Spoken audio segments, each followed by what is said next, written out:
Hey friends, it's Jenny. Are you ready to play? This one's going to be a little bit longer video, so make sure you grab a drink, a snack, a project, something to keep your hands busy, or just be ready to hang out for a little bit. This is what Becky and I like to do on our channel. We have missed the last couple, but we've missed it and we wanted to get back to it. This is where we take the Bargain Bead Box, which was this collection right here on my right, from a given month, add the companion bundle, or like we might do in May, the value bundle, and make a video where we make 2 sets of jewelry using both. Becky likes to make one set from the box itself, the subscription box, and one from the companion or value bundle. I like to mix and match and show how to do it all together. So this is my contribution for April, and I am going to be making a chain set and a strung set using a blend of components, beads, gemstones, everything else between the two. As you can see, I've started to work on some of the stuff here. I'm going to start with the chain set. But before I get started, just a quick rundown of Bargain Bead Box. That is the main subscription, is Bargain Bead Box. And there's a sister store, Bead Box Bargains, where they put up for sale a companion bundle. This one is going to be coming, I'm assuming I'm going to be releasing this video this week. I'm recording it on the 13th of May, but this coming Friday is when the May value bundle is going to be available for purchase. I mention it now because there are a lot of our friends who end up missing the companion bundles because they sell out very fast, sometimes in less than 30 minutes, sometimes even less than that. And so if you're interested in buying a value bundle or a companion bundle, they already did the value bundle for May, you want to make sure that you do 2 things. One, follow Bead Box Bargains on YouTube. They will do a preview of the companion bundle showing all of the components and everything that goes in it, letting you know how much it's going to be listed at, or at least a ballpark price, and what time it's going to be available. That drop will happen at either 2 or 3 o'clock on Friday. I've seen them do both. And you're going to want to set an alarm so that you can do that. The other thing that you can do so that you don't miss it is sign up for the newsletter on the Bead Box Bargains website at the store so that you can get an email notification when it goes live. It won't be sent in advance, but it will be sent when it goes live. So that is an extra notification you can get in there. One of the things I love about being a subscription member is that I get a 30% off coupon that I get to use at the sister store as many times as I want. And it does apply to the companion bundle. The value bundle is usually discounted so much that further discounts aren't eligible, but the companion bundle, which is more of a deluxe add-on, is eligible for that discount. So it's great savings if you're subscribed to the box. So links in the description, coupon code if you wanted to sign up and get some money off your first box, or $2 off of your first Bead Box Bargains order. But that's the quick rundown. But I'm going to be going ahead and I'm going to start with a beaded chain set. And for that, I'm going to be using a bunch of these round loops from this collection. I am going to be using the fossil coral nuggets. You can get an idea what I'm going to be doing with that here.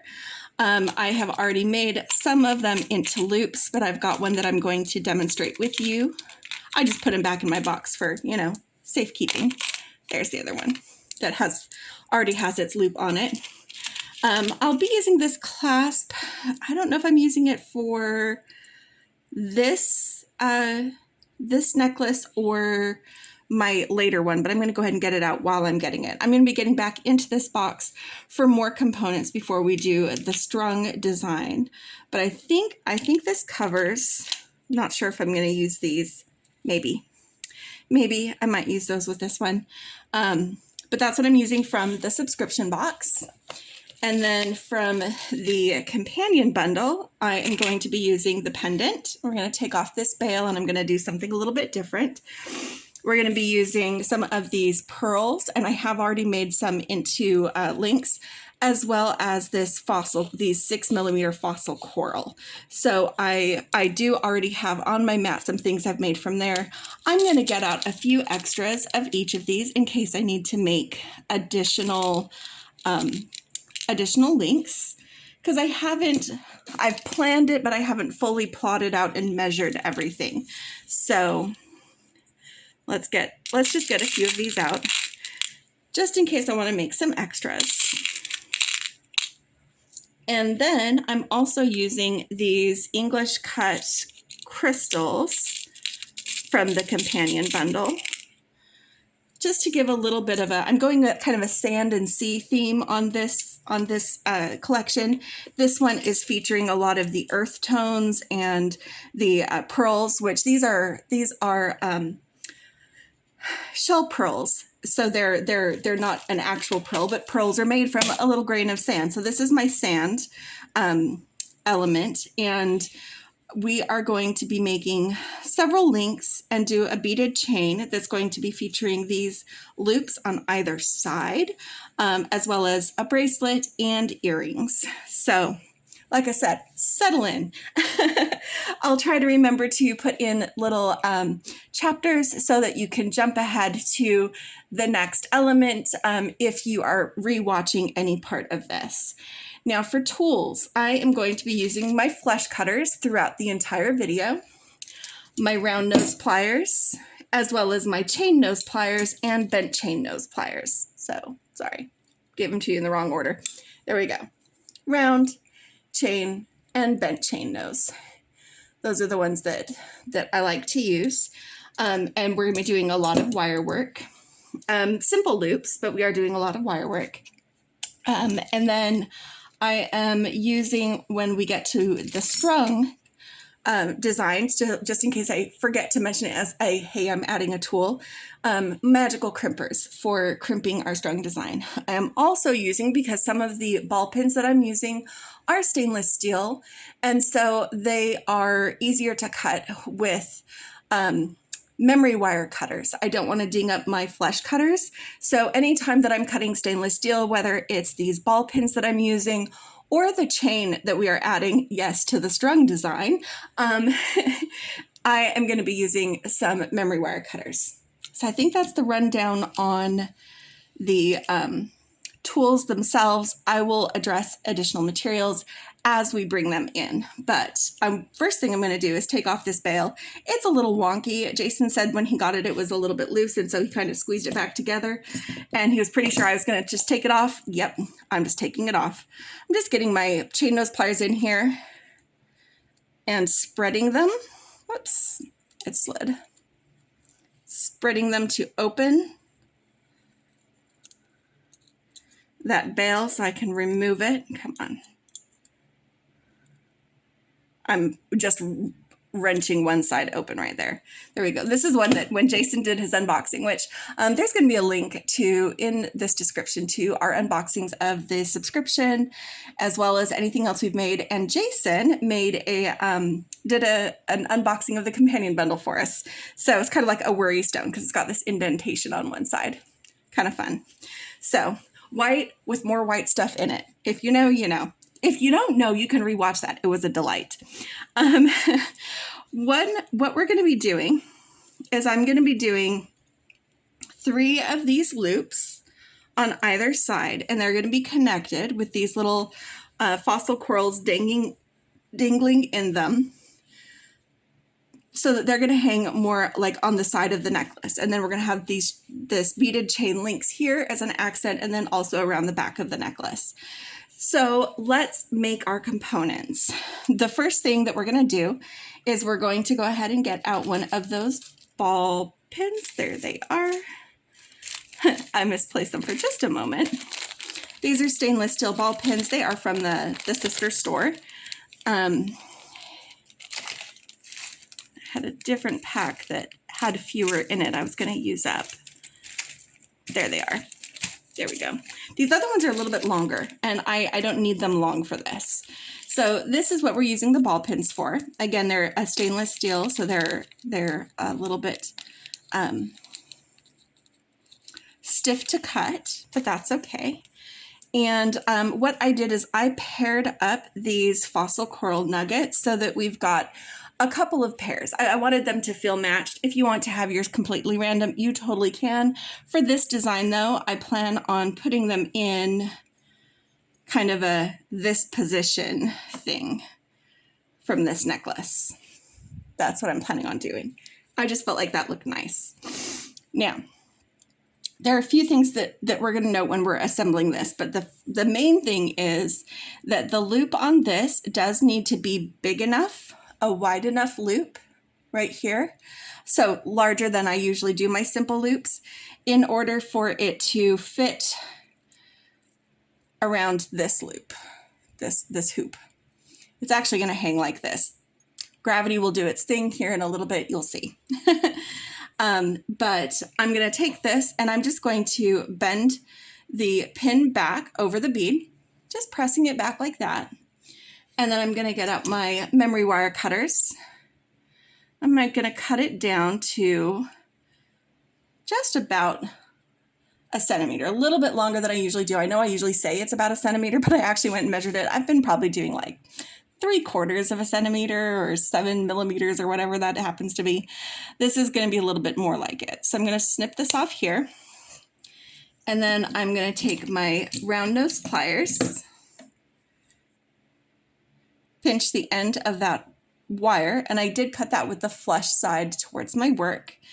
And I'm going to take it about halfway down my tool right here. And I'm just going to roll this towards me until the metal meets metal. Looks like I need to cinch it up just a little bit so that it finishes right there where it needs to. And now it's there and it's centered above the bead. So that is one of our easier components. I'll show you how we're going to link it together. One of the other components we're using that we're going to use in between each of these is a crystal on a perpendicular loop link. So there's the normal smaller size loop. Here is the larger size like we just did, because this is going to need to fit around there. I need a total of 6 of them that are perpendicular with uneven loops, one small and one large. And so I am using some 20 gauge craft wire. This is a dead soft wire, so it is very soft and I can manipulate it with my hands. I'm just running this back and forth to smooth it out and warm it up a little bit so that we can make this link. But what I'm going to do right here is I'm going to go ahead and put on my crystal. And then that same thing where I'm just taking like right there, kind of more in the middle of my round nose pliers. If you want to use bail making pliers to have consistent loops, you can. I chose not to with this.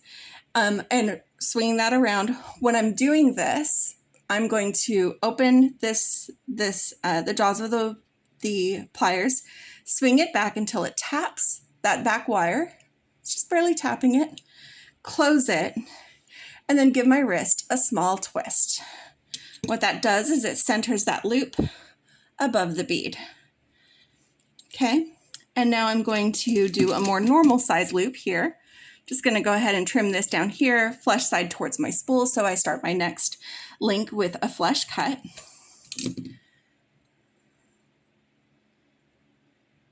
Okay, and this time like I said, this one needs to be perpendicular. So I'm holding the loop, so I'm seeing it and it's facing me. And I'm just going to take this wire and I'm going to bend it backwards over the bead so that it does this. I'll straighten it out here in just a little bit as well. Go ahead and trim this up. Again, more like my normal length for making loops, right about here. This one is going to be closer to the top of or the end of my pliers. More like 1/4 of the way.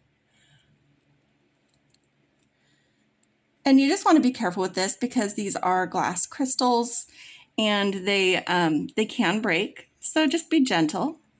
Don't crunch it. And then I'm taking my pliers and I'm putting one loop in each of the pliers. and I'm checking to make sure that they cross. And that was actually pretty good. I don't need to adjust it. This is the point where if it didn't quite cross, I would move one to adjust it. And we've made our other large loop links. I'll show you why we needed to do that when we get to the assembly stage. The other links that we're going to make are all a similar type of link, and we're going to do one of each. They are the pearls. So we've got a pearl that is just going to be by itself. We've got a fossil coral that is going to be with these bead caps that look a little bit like a, sea urchin bead caps. I don't remember which one they were in, the bead caps, but they were these stainless steel bead caps. And then we're doing one of these star cut crystals, except this one is not going to be perpendicular with larger. All of these are going to be made with normal size loops for their links, just like you see here, and they're going to be parallel. I made a bunch of these links ahead of time so that we wouldn't be spending all of our time making links. So like I said, if I need to make more of each of these, I will. Oh, and I do have to do one more thing. So we have one more type of link to make, and I'm going to do it next. So I'm just moving these beads down here. We're going to get back to them in a moment. Remember this crystal that we had? And we're using it as connectors along the side. We're also going to use it as connectors here.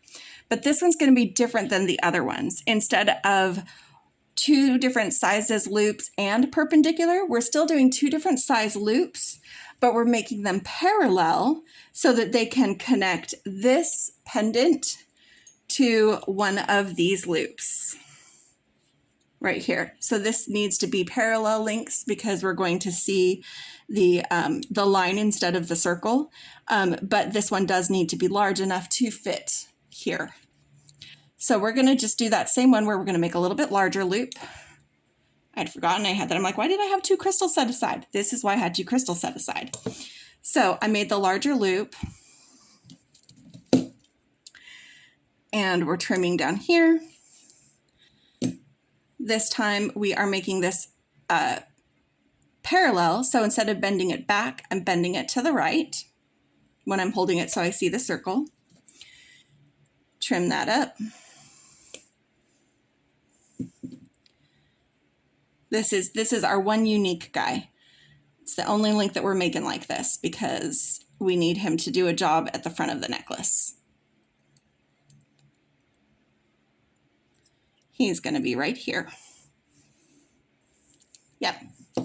Okay, now we're going to get back to these guys. So these are all going to be parallel loops, and I'm going to do them a little bit more assembly line style. So if you're making a whole bunch of links like this, instead of making them one at a time, sometimes it's good to just load up your wire with the beads that you're going to be working with and just start, cranking out some loops. So these ones are going to be just a normal size loop on both. See, I didn't make this one as big. I was closer to the end of my pliers. Snip this, again, the flat side of your flesh cutters towards your spool. That way you're always starting with a nice flesh cut, because all of these end up getting a trim anyway, so why complicate it, right?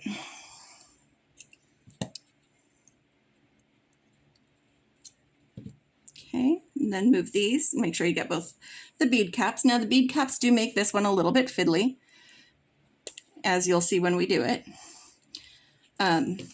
But they looked cute with the bead caps, so I did it with the bead caps. And then this one. This is just one of those pearl nuggets, shell pearl nuggets. Got turned funny. And it didn't connect. Look how big that gap is. I'm gonna fix that.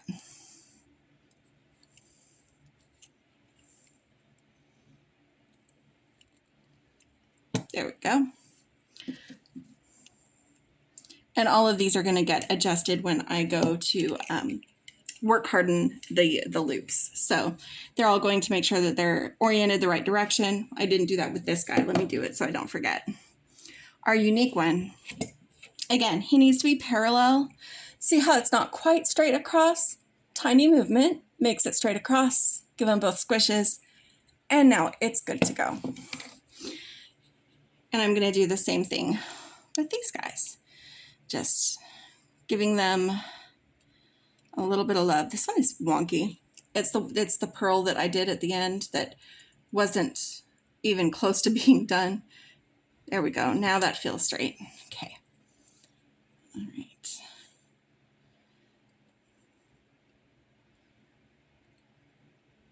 And these are a little bit more fiddly because they've just got one little bead on them to get that little bend over. If it's easier for you, if you don't have the leverage, you can use a tool to do that. I just like to do this. And I know it looks like I'm using my thumbnail to push. I'm not. I'm using it to brace, but actually using my fingers to do the bend. Okay. Let's get these all snipped up. See how doing that assembly style meant that I wasn't trimming in between each one. I did the same step for all the pieces.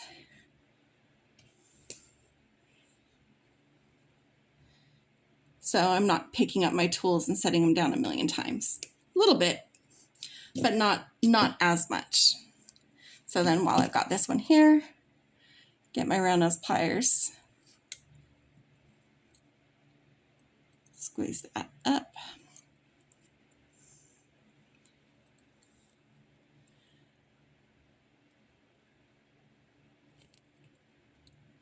So yes, we are spending a little bit of time making a bunch of components, but then we're about to get to the design of this.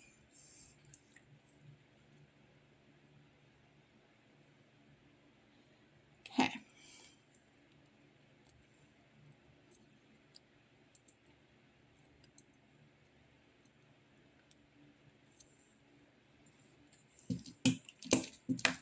Get my pliers out.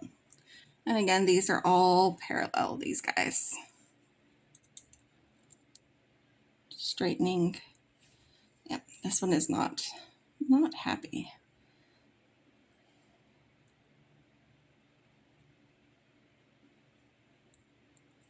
There we go.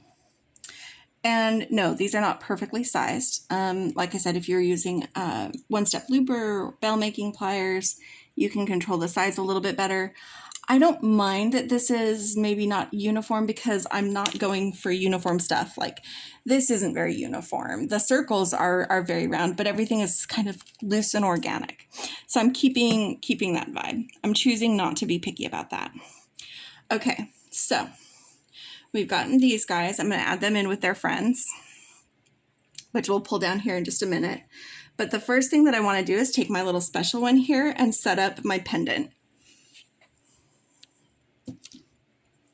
So to do that, I'm opening the smaller side right here and putting the pendant on. This is the front of my pendant. This is where it's like concave. I'm putting it on so that the front is towards the solid line of my link. And then I'm just closing this.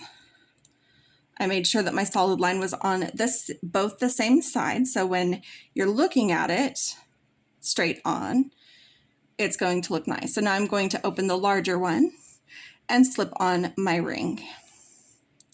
Okay, so this is our focal, including the connecting ring that everything is going to connect to. So that is ready. I'm going to set it to the side and we're going to work on one of these side sections so I can show you what I meant by all of this. So what we have is we have our fossil coral loops that we are attaching to this loop. They're going to dangle inside. Let's just get them all attached.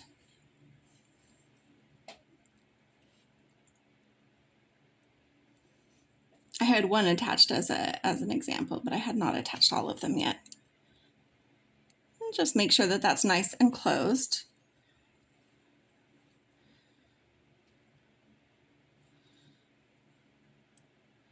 This is definitely one of those designs where gravity is going to do its work.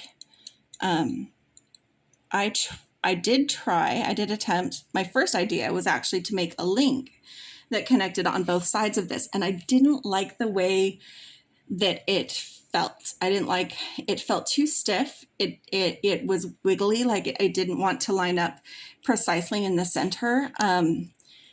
And so it defeated the purpose of connecting it on both ends. So I chose to make dangles and use the structure of the chain necklace itself to get everything to behave how I want it to. Okay, so we have all of these guys. Now, we are going to be using our special little links here that we did with the perpendicular longer links to make this happen. And the way we're doing that is we're taking this larger loop and I'm attaching it to this link right here.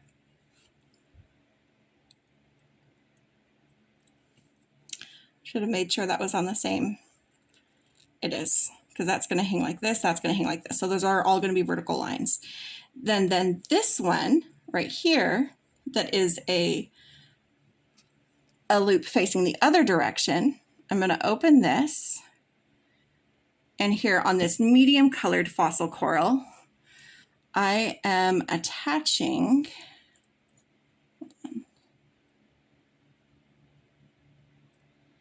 it to the larger loop of the fossil coral itself. Okay, this is what's going to give us the structure. You'll see here as we link them all together. Okay, and then doing the same thing here, taking one of these that has the larger loop at the top to attach to the medium right here, and I'm just going to try to make it so that my solid links are on the same sides. If it gets twisted up, it's fine, but it is something I'm trying to do. Oh.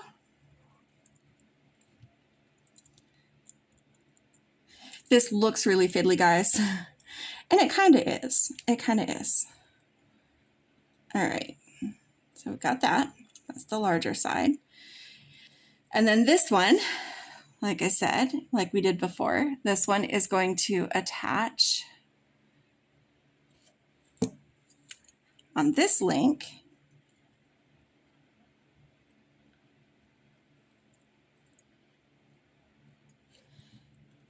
to the fossil coral dangle itself. So these little crystal links, they're attaching to a ring, and then they're attaching to the dangle. But what they end up doing is this. See? So then we're going to need one more of the round links here. What we're going to do here, like it's going to look a little funny. I have to hold this one where it is until I actually assemble the top part of this necklace, but it can be a normal loop. It doesn't have to be a large loop because it's going to attach to this guy here. But I do still need, in order to attach down towards my focal, I do still need another link here that uses the large loop attaching to this link here.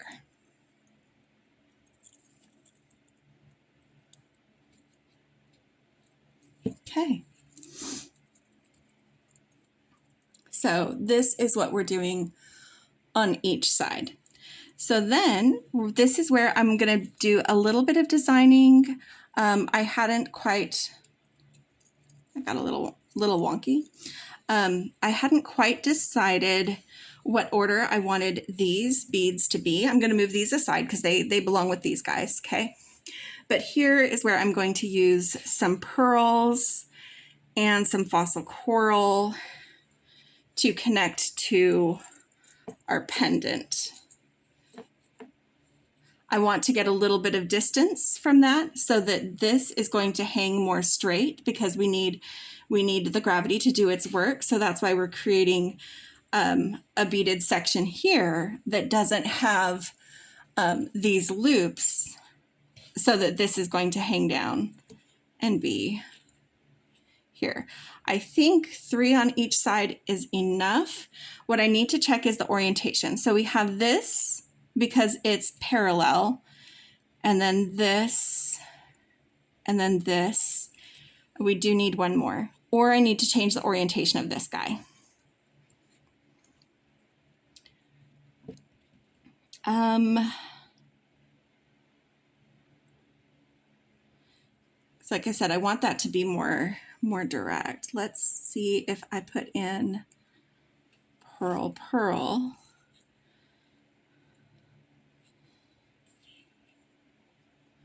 So this one is going to be vertical, horizontal, and then vertical will connect to this. Oh yeah, I need to make sure that I do some of those links with the large round loop because they're going to connect to this.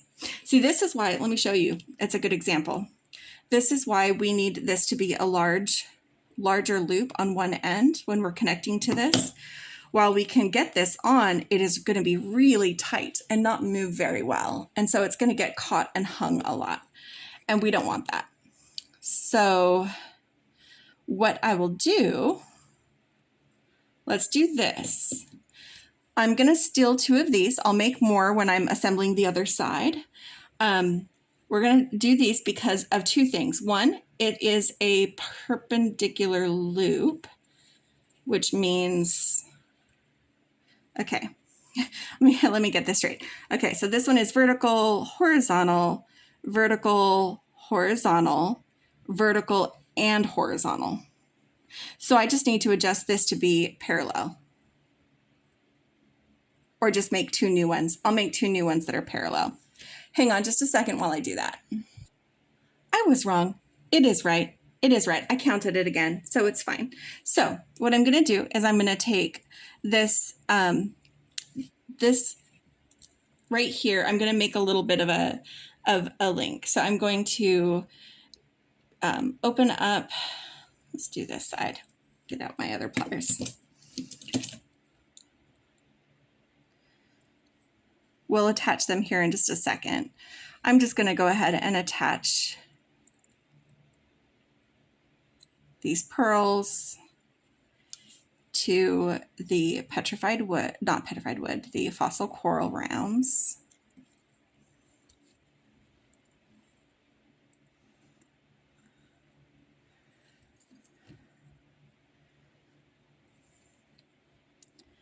I lost my count somewhere, and so it was looking odd, but it was actually right. Okay.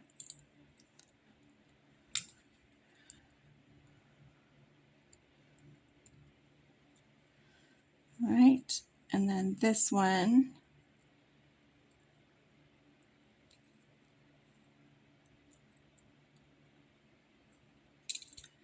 Just putting that on the other end of this chain. So we've created a segment.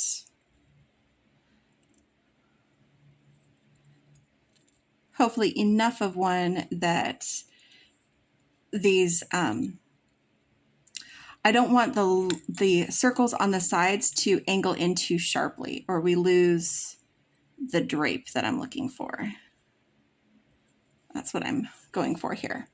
So for this to connect correctly, this, yes, that's perfect. That is perfect.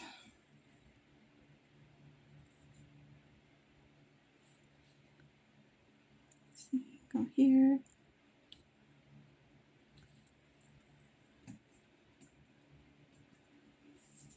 All right. So I'm just taking this and I am attaching it to this crystal that's at the bottom of my loops, my circles.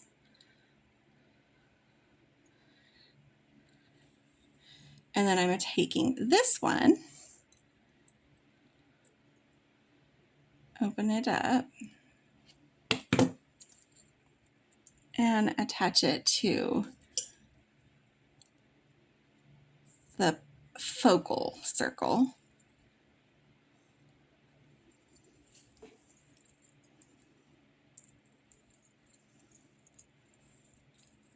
There we go. Now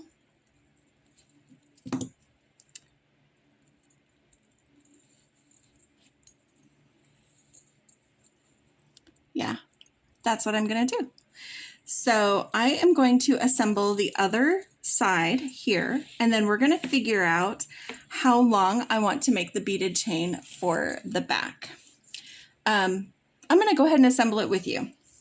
I was going to just do it off camera, but I feel like that was maybe less coherent than I had planned, and I wanted it to be coherent. So yeah. All right, so that's 1/2 right there. So if we work from the inside out, we start with this guy.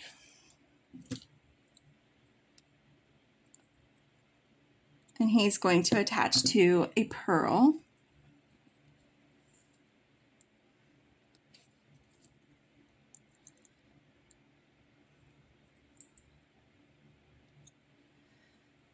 Who is going to attach to a fossil coral. This one's a fairly close color match to the one on the other side. You don't have to, but I'm choosing to.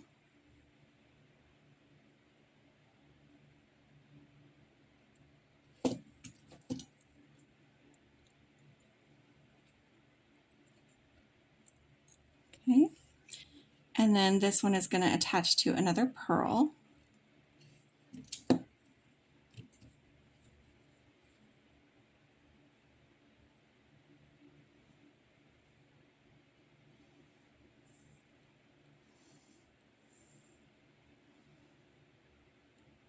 This is where the bead cap gets a little bit finicky, and I should have just opened the pearl instead of the fossil coral, because it does like to tilt up and try to get in your way when you're opening and closing those loops.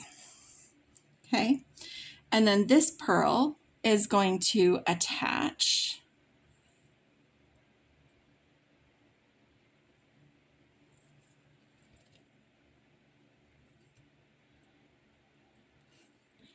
to the small loop of this guy. Oh, I do have to make a couple more links.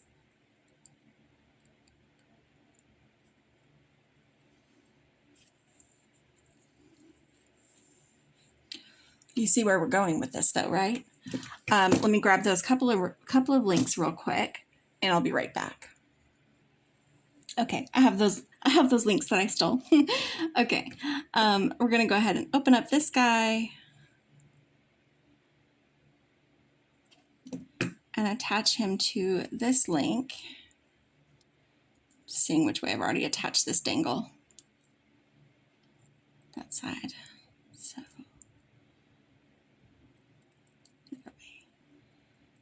there we go.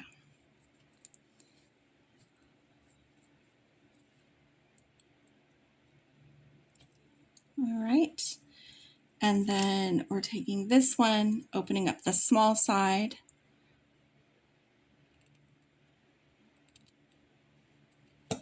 And attaching this to the loop of the dangle, like this. See how we're doing that?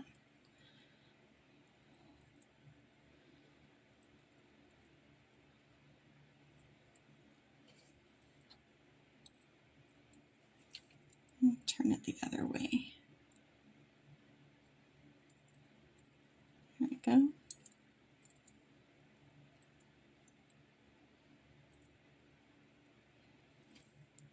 All right. And then this guy is going to attach to our medium toned one.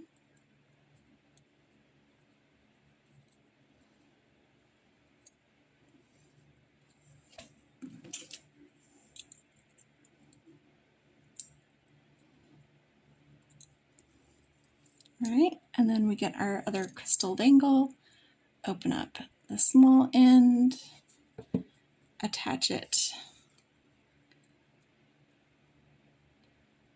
to this guy, and I'm just holding that dangle here within the ring so that I can make sure that I'm orienting things the correct way. So I think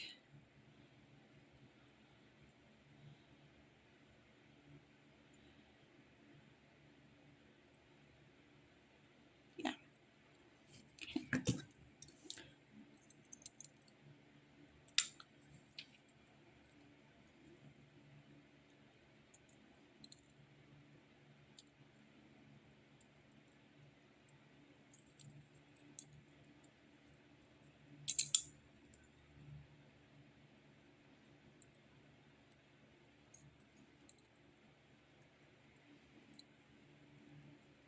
All right, and then this one,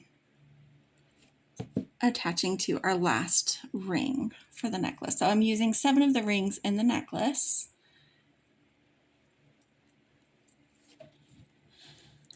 And it's all a little bit fiddly, but it should work out.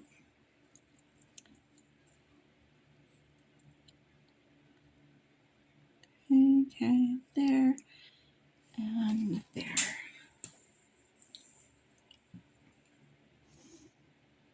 I'm going to turn this crystal so it's going the other way. It doesn't sound like it matters, but it does. So if I do it this way, just rotate that real quick because I want that loop to open at the back. Yeah.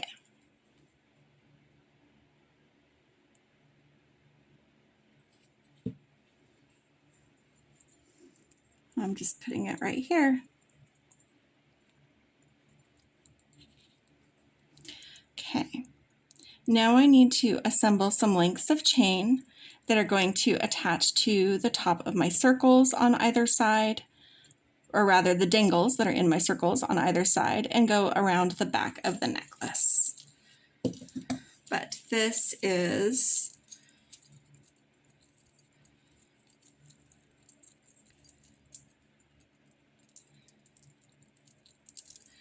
okay, these guys are just going to misbehave until I have them attached to something else, but the dangles at the top. But this is essentially how that necklace is going to go. Look at that. These will behave better here in just a minute. But you see how I like, even if this is like around your neck, I wanted this to be long enough that these are mostly going to hang straight and not really like angle. So this is going to be one of the longer necklaces. I usually make collar length necklaces or ones that are just a little bit past where the pendant rests on my breastbone. This one I am embracing the boho beachy length of it. And so what I'm going to do is I have more of all of these. These are all just parallel links. And I am going to see, now that I've got this here, I can get an idea about where I want it to hit and how long that means I want the chain to be.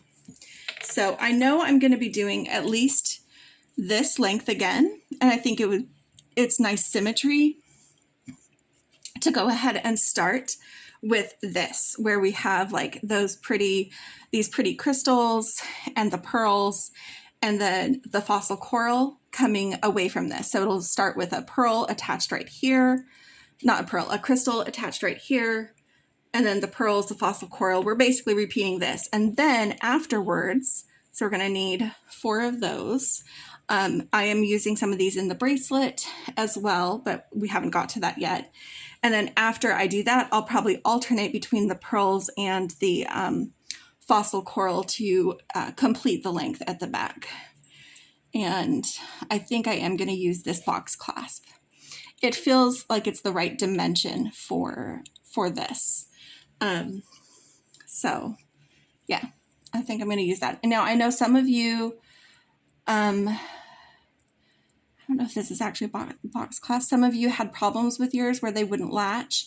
Mine does, but I know that you might not be able to use this component. So just use anything else from your stash. That feels really loose. It does click closed. We'll see. We'll see. I might change my mind on that. But this is going to be the relatively easy bit where it's just taking these links, not caring as much about the orientation or the different directions that everything is going, and just linking them together to create this beaded chain at the back of the neck. The total orientation, yes, that does matter, but this particular one, it doesn't. It also doesn't really matter. I think I'm going to do these darker ones first. It doesn't really matter to match the colors, but if you can, why not? So I'm going to take that, and then I'm going to open up this pearl. Some of my pearls are not closed very well, and so I knew when I was making them that I would be attaching them to things, so they're getting attached and tightened when they do. When I swing that closed, I just make sure that it closes all the way down. Whereas this one, yeah, there's a little bit of a gap. That's okay.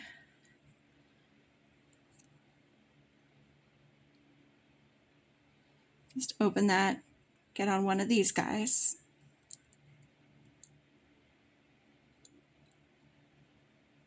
And then close that up. Oh, come on. Okay. And then here is where I'm going to go back to another pearl. Actually, I'm going to go to a fossil coral from here. And then a pearl. I have more of the fossil coral than I do the pearls, so I want to make sure, because not all of my pearls would fit on the 20 gauge wire. Just making sure that I am getting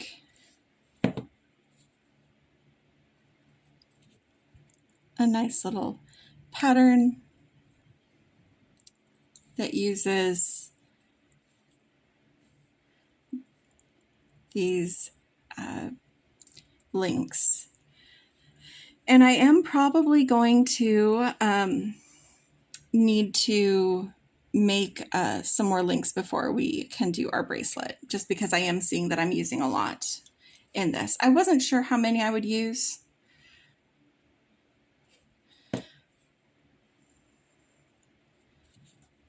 But I'm seeing that I'm using a lot, and I want to make sure I have enough for the bracelet. But also we're going to have like this beaded length, which means I can see how many links I need to cover the area that I want on my bracelet. So we can use that. Oh, sorry, got out of focus. Hopefully that wasn't out of focus for too long, just that moment. It does seem to be auto-focusing. And I'm going to do another fossil coral. Starting to get, I think, to the length that I want for this.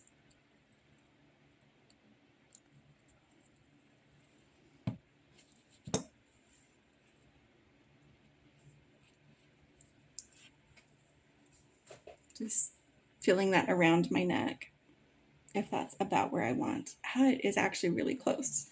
Let's go ahead and do that. Let's go ahead and do that. So this is going to use 4 pearls. I'm definitely going to need to make some more pearl links before we do the bracelet. So it's going to use 4 pearls, 4 of the fossil coral, which I've already set aside them over here, and then 2 of these crystals. So I'm going to make the second strand, and then we're going to come back, attach them to both sides, and attach our closure. Told you this is going to be a long one. Okay, and I'm back. Congratulations, we are almost done with the most time consuming of all the ones that we're making today. I promise I started with the really fiddly one. Everything else is going to be a lot of fun. Well, I think this is fun too, but it's going to be simpler. And I'm going to go ahead and take this loop at the end of the crystal end of my back chain that I made. which is, this is the chain that I made. I'm gonna just swing that open. And here I'm just going to loop it through the loop on my topmost dangle, the darker of my fossil coral nuggets.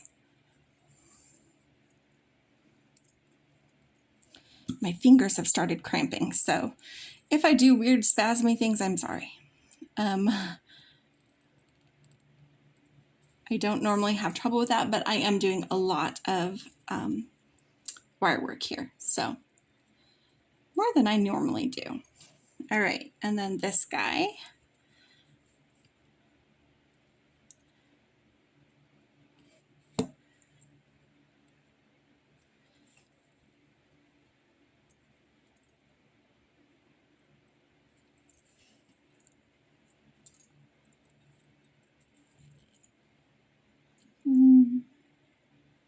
Something went wonky on this one. Hold on. This is backwards. This is backwards. This is the one that I fixed, or is the other one the one that I fixed? Where I wanted my loops to go a certain way. That one's fine. Oh, gosh, stop. Stop, stop, stop. They're all going the opposite way of what I want, which means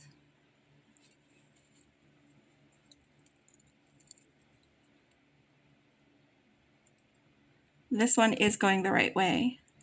The rest of it's not. So I'm just taking this and twisting it.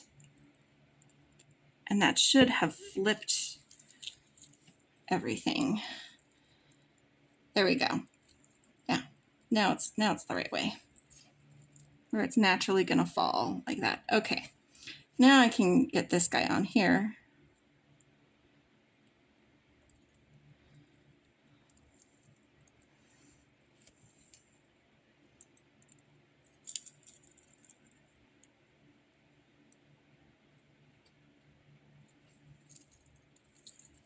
All right, get my links out of the way. Got some extra bits that are distracting us. And now we're gonna do our clasp for this necklace. So here is the necklace. And you can see we're gonna let gravity orient everything. Then I'll pull it up along my hand so you can see how this will play. Here we go. Yes. All right. And if I wear this, this is my right side, which is the one that I want to do the more fiddly stuff with. So I think that's where I want my catch. I'm just going to take this link here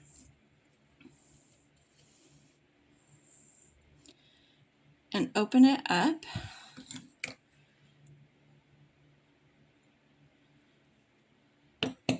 And slide it into this loop on this box clasp here.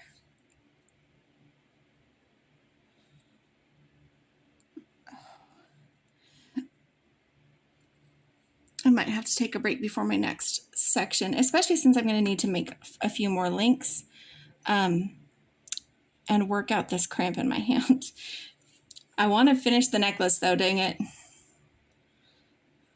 And then we just slide this onto here.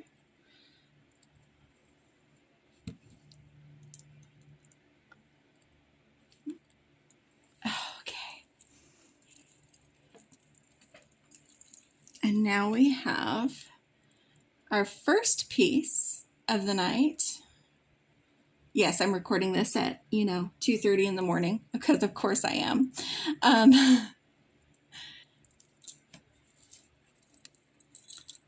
Our first piece of the night, a cascading beaded chain necklace. I'll kind of swirl it around a little bit so that you can see it.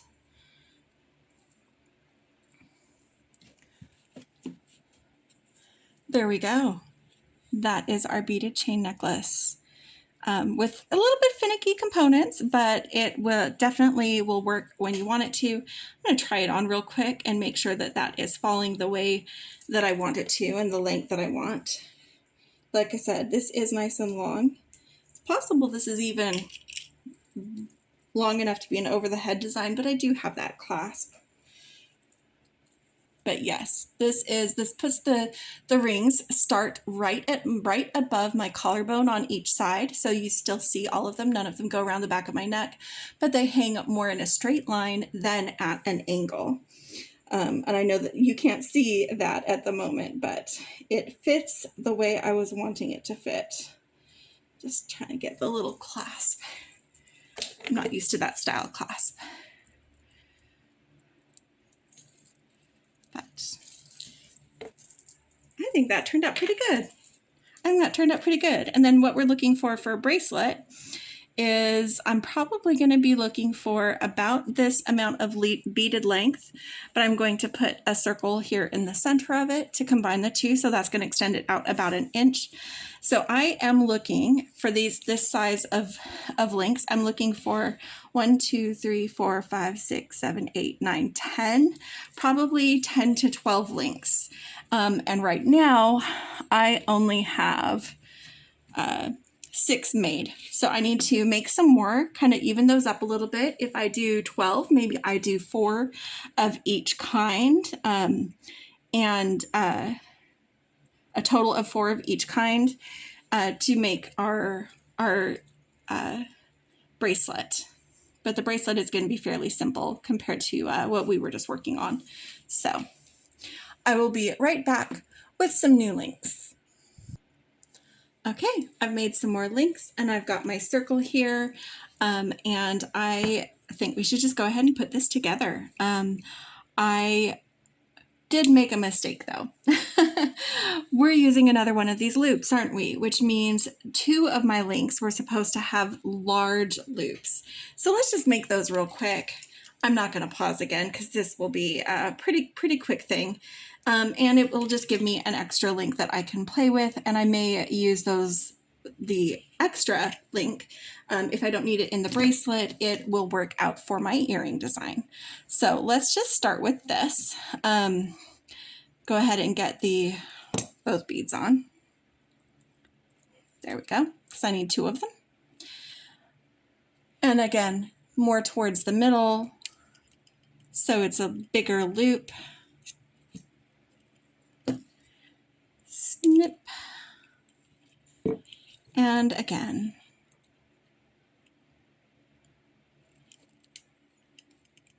I did make 6 other links off camera, but I did forget that 2 of them would need to be this way. They just do. And they can be parallel. They don't have to be perpendicular like those ones that we were using, because those circles needed to hang in a very specific way. And so these ones we can go ahead and do as little parallel links, parallel loops for these links, and the smaller loop on the other end. So we've got our large loops to attach to this guy.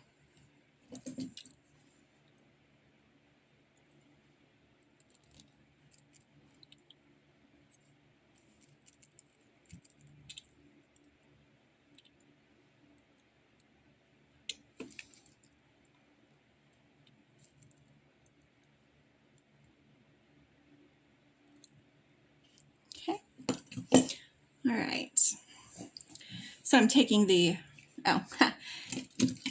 still need to do this bit. Work hard in and make sure that they are parallel. So it's minor adjustments, squish, squish.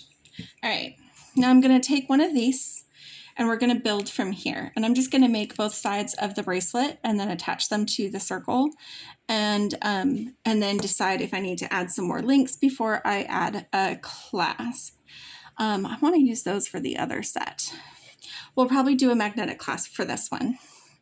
So this one is going to attach to, let's give it a fossil coral. Again, this is the small loop. And then just taking this fossil coral, attaching it to a pearl.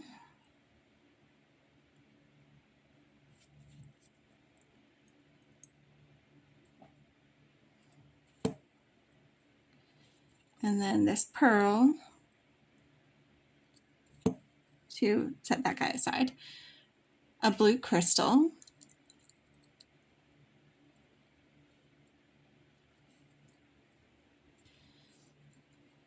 And then the blue crystal to a pearl.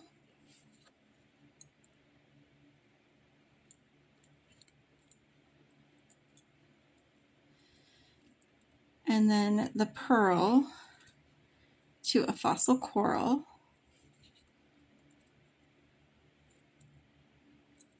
And then that fossil coral to another crystal. So this is one side. Okay, then I'm just going to repeat that again here. Just open up the small end of the one that does have the large loop. And just repeat that order. Crystal, coral, pearl,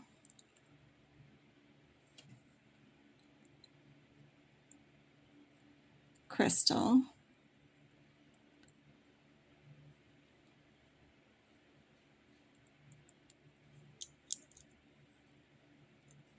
and if I need to shorten this at all, I'll just take off this extra crystal at the end. Like I said, they can work into my other design. So, and then from here, nope, pearl, pearl,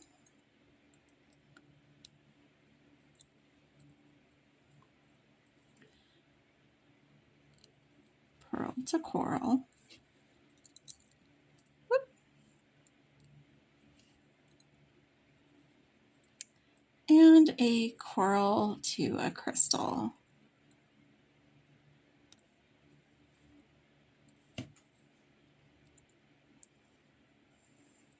Okay, and then I'm taking my large loop for this one strand, swinging that open and attaching it to this my silver loop.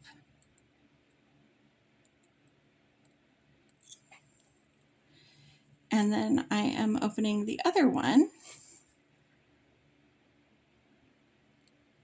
And I'm going to just attach it on the same side, so it's like solid to solid. And I'm not suspending anything inside this loop. This loop is just the design. So then I've got these guys. They come actually fairly close together. I could do, if I take those off, I could do a bigger magnetic clasp, or I could just do a small magnetic clasp there and have, let's lean into the circle shape. Let's do this at the back. And these ones, they come with like lobster claws and a little loop in it that I don't need. In fact, I don't even need the jump rings, but I think I'm going to use them just to, let's see how this fits. Actually, no, I'm not going to use the jump rings because these loops here are oriented to go right into those loops and have it lay flat. So I'm just going to take off the extra hardware. Like I said, I don't need a lot of space. This is going to be just about right. If I need to add on the jump rings back in, I will, but I don't think that I will. So I'm just taking these off. Okay, so now we've just got the magnetic clasp itself here, and it's a stainless steel, so it matches this. The craftware I'm using is a bright silver. There's a pewter that you could use if you wanted to, but I wanted this to shine, so I chose to use the bright silver for this. But I'm just going to swing this open, put on the clasp, and I just have it still connected to itself.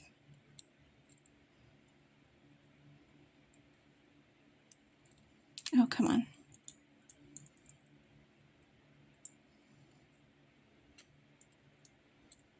Okay. And then this side, again, I want it to not get all twisty. So this one, yep, like this.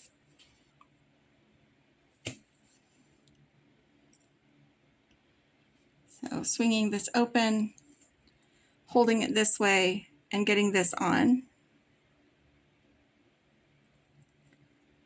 so that the bracelet itself isn't all twisty when I go to put it on.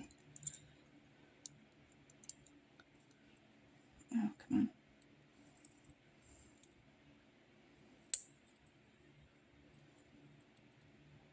There we go. And then we just take this magnetic clasp, open it, get the bracelet on, and pop that closed.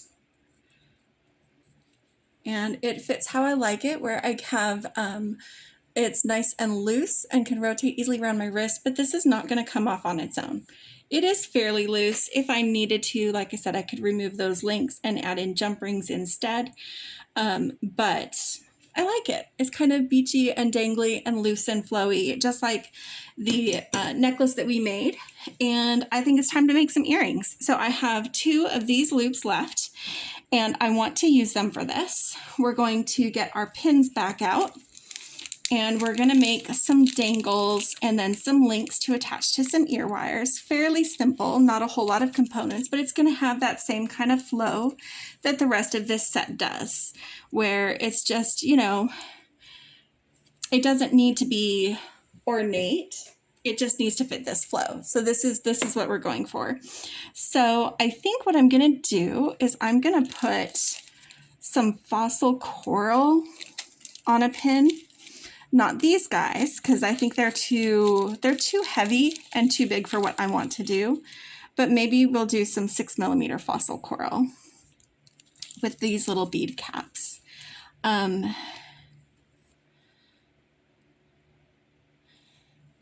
wonder, nope, that would take up too much space. So let's find some really fun ones. I like that one. Let's match one to that. That's a good color match. Let's go with those guys. They're not exact, but they've got a lot going on, and they hit kind of the mid-tones that we have in our fossil coral on this. Not the really dark ones like we've got here, and not super light or gray, although I do love the gray. I want this to stand out as something that is nice. Yeah, let's do that. So we're just going to take these, get them on here. And this is where I am not going to have enough leverage to bend this over, and it is stainless steel, so I am using my tool to do that. I'm just going to go ahead and put it here and just bend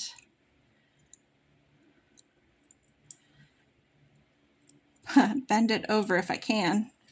Oh, come on. Because I don't want it too loose either, because I'm using the, there we go, the bead caps. Which the bead caps, the gravity will do its thing, so they're going to be hanging the right way. And then again, remember this is the stainless steel, so I need to make sure that I cut this with the memory wire cutters, and I am cutting a longer piece. This might be longer than I need, but it is, I need to make sure I have enough to make that larger loop to work with this. So I'm just using this other side to kind of cut it at the same space. And then getting my round nose pliers out. See how close I was to getting this where I want it. If I start to do this loop and it's just way too close, see how that's too far away? So I know that I need to trim some of this off. So I'm backing a little bit of this out, just uncurling this. And I'm going to get in here with these guys. This is always hard for me because it is more difficult for me to gauge where I'm cutting when I'm using, I don't know if I can show you that. Yeah, so you can see how much is there when I'm cutting with the memory wire cutters, because it's not on like one edge. I'm so used to using the flush cutters. But, all right. Now, when I do this, it should get a lot closer and not quite so far away.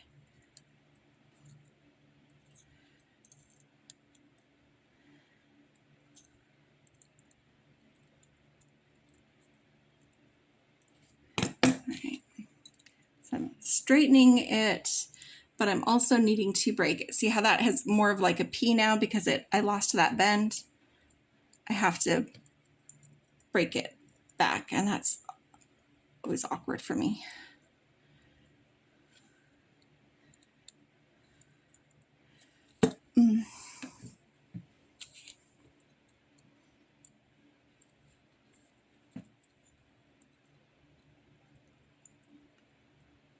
All right, I'm just going to go ahead and open that, attach it to one of my circles, and get that closed nice and snug. So we've got our dangly bit.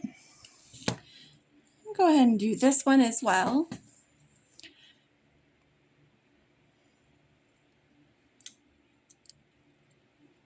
Oh, that's right, I cut them the same length. So I need to do the same little trim here.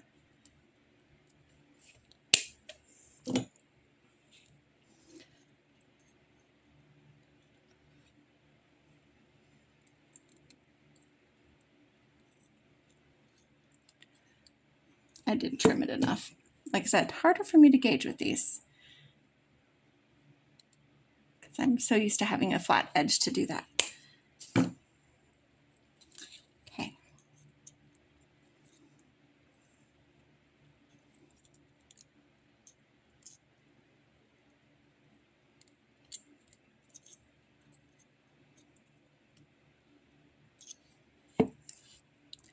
Get this kind of straightened out a little bit.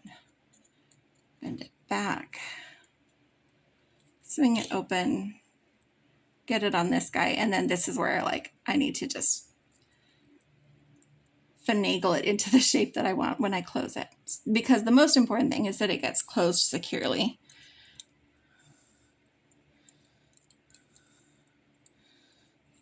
But that is one of the more awkward ones.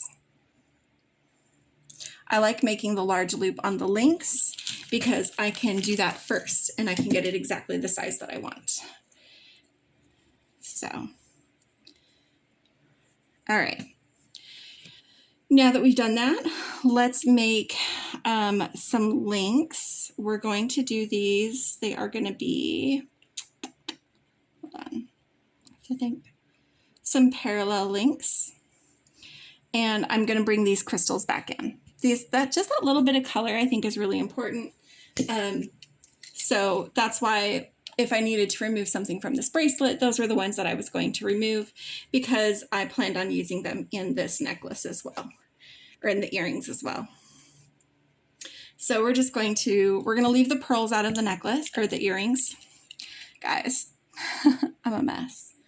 We're going to leave the pearls out of the earrings, but they are going to, we are going to have these fun colored crystals, and they're going to do our earrings. And we're going to do them just like we did for like the main parts of the chain. They're just going to be parallel, normal size links, normal size loops, I mean.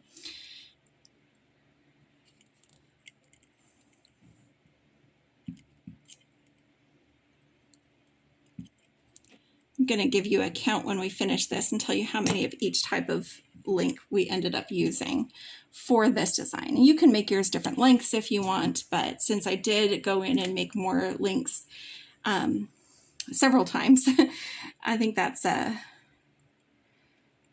important bit. Okay.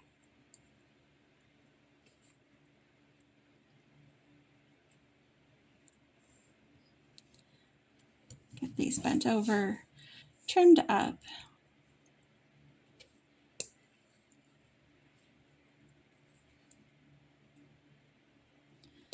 And then we're going to be done with the chain set. And I'm going to pause, reset my mat, and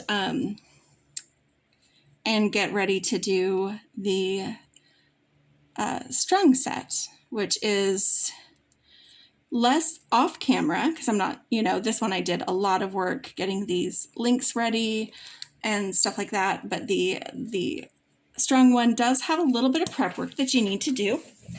And I'll go over that at the beginning, but then we're just going to have fun putting it together. stringing things along. So just getting here. These are parallel, normal size loops. Give them a little squish. And get out my ear wires. There we go. All right. So I'm taking this link, or this link that I have right here, and I'm going to attach one of them through the loop of my dangle, just like we attached over here. So attach through the loop of the dangle. And then on the other side, we're going to attach the ear wire. Now I'm checking to see, this looks like it's the back of my work because of where this dangle opens. So this is the front, this is the back. So I make sure when I put on my ear wire that I'm also putting it on so that this is the back.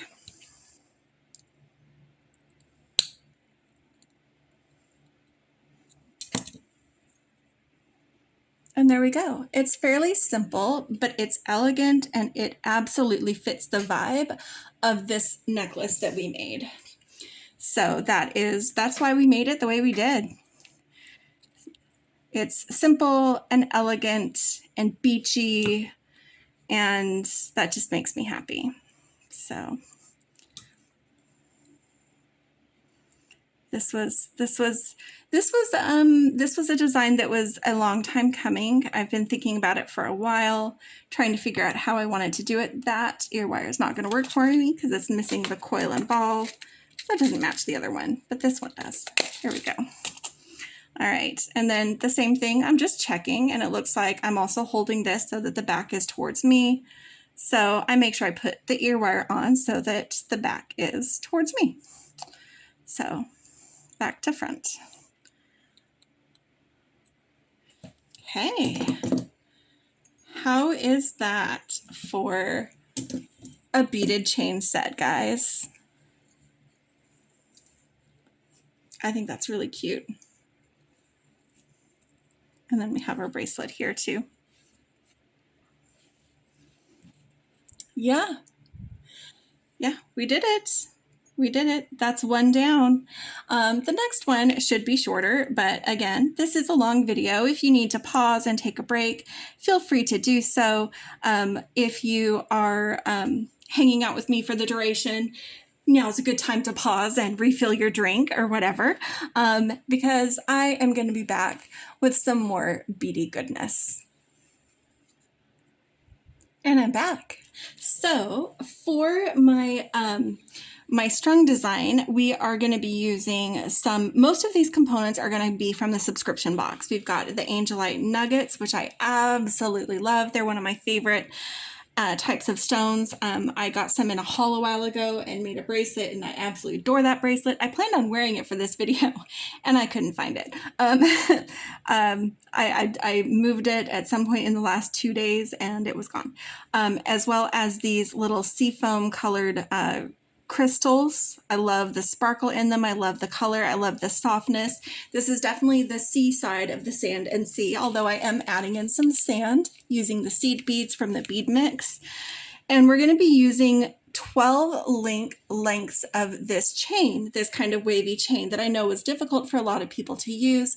I want to show you the way I thought of to use it. I'm not saying that other people may not have used it this way, but this is what I did. And I do need a total of 10 lengths of these chain. I have 7 cut right here.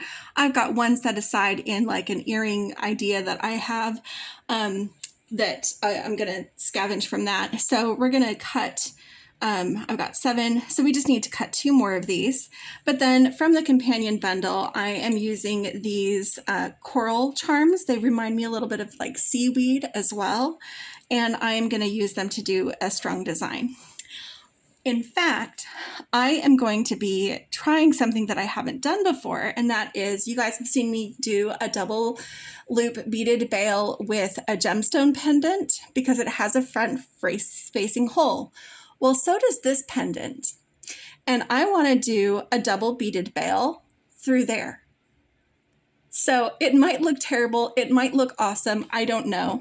But one of the things you want to do to prep, in addition to cutting your lengths of chain, is to find a bead that you can make 3 passes with your beading wire through.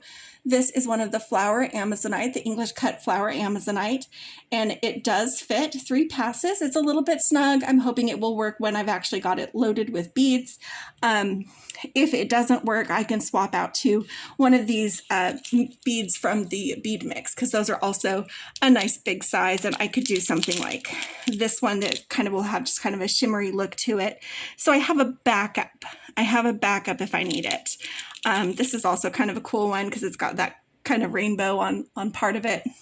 So we've got some backup ones that will probably work if this one doesn't work. But as you can see, I tested it here. You want to make sure that when you test it, you've got your wire curled down as much like this as you can, because the wire takes up different space when it is bent than when it's straight. So this should work, but we'll see. So for the beaded chain, let me move my box out of the way, as well as our pile of beads. We're going to focus on the chain for a little bit. This is going to come when we get to the stringing portion of this design. What you want to do for this, this is a stainless steel chain. So you remember those stainless or the memory wire cutters we were using in our chain video, or that I introduced at the beginning. We are going to be using it for this. So you're going to want to count 12 links. So that's 2, 4, 6, 8, 10, and 12. So that is the last whole link that I want, which means this one right here, I moved my fingers so that I'm right up against, this is the one that I want to cut. So I'm just going to take my memory wire cutters, again, hard to see, but I'm just cutting right through that link like this.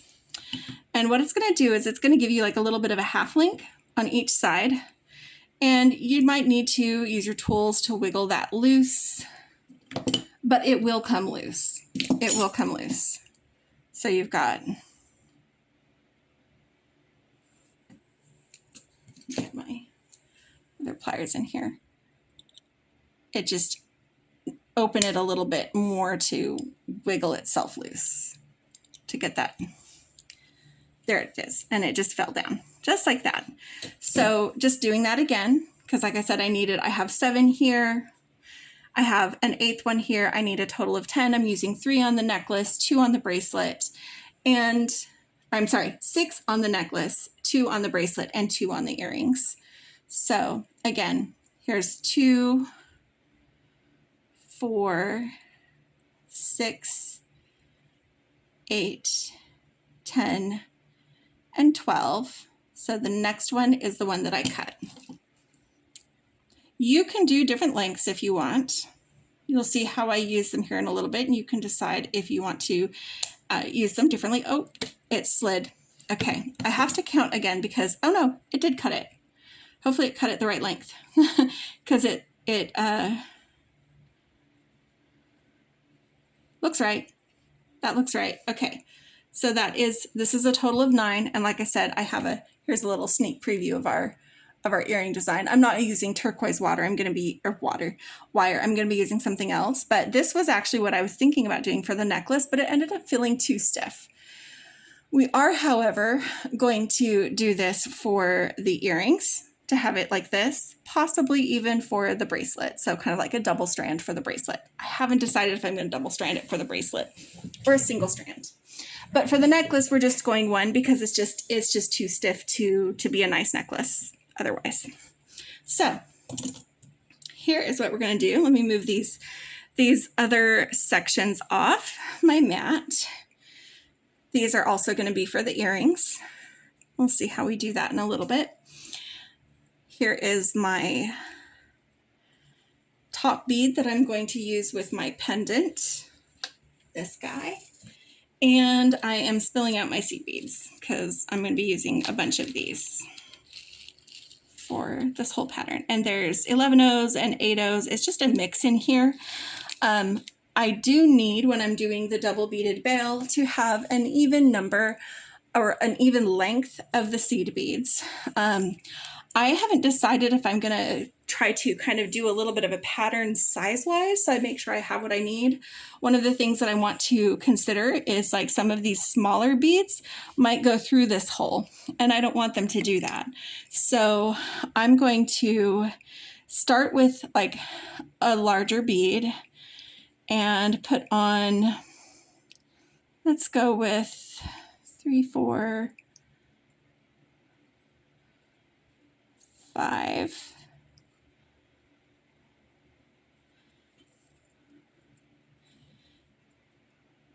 And then this guy. And then come back out of that with like 5 of the smaller beads. I might need to add some beads to it. And then another one of the big beads, but I'm going to try to make it match at least a little bit with what I've already got there. Oh, I need to actually cut my length. I forgot about that part. Hold on. The beaded bail itself always takes 2 to 3 inches longer if you have longer loops. So I often will end up cutting more than I need for this. And that's okay. I would rather have too much than not enough. And I can always use the scrap elsewhere. So I have now cut my length, taking the 2 ends of my beading wire. Got all of these beads on here. If I pinch them here and hold it here, that feels nice. I think that is probably the length that I'm going to want. And then I'm just going to take them and I'm going to put them through the hole of my pendant. Just both through here and pull them through evenly at the same time.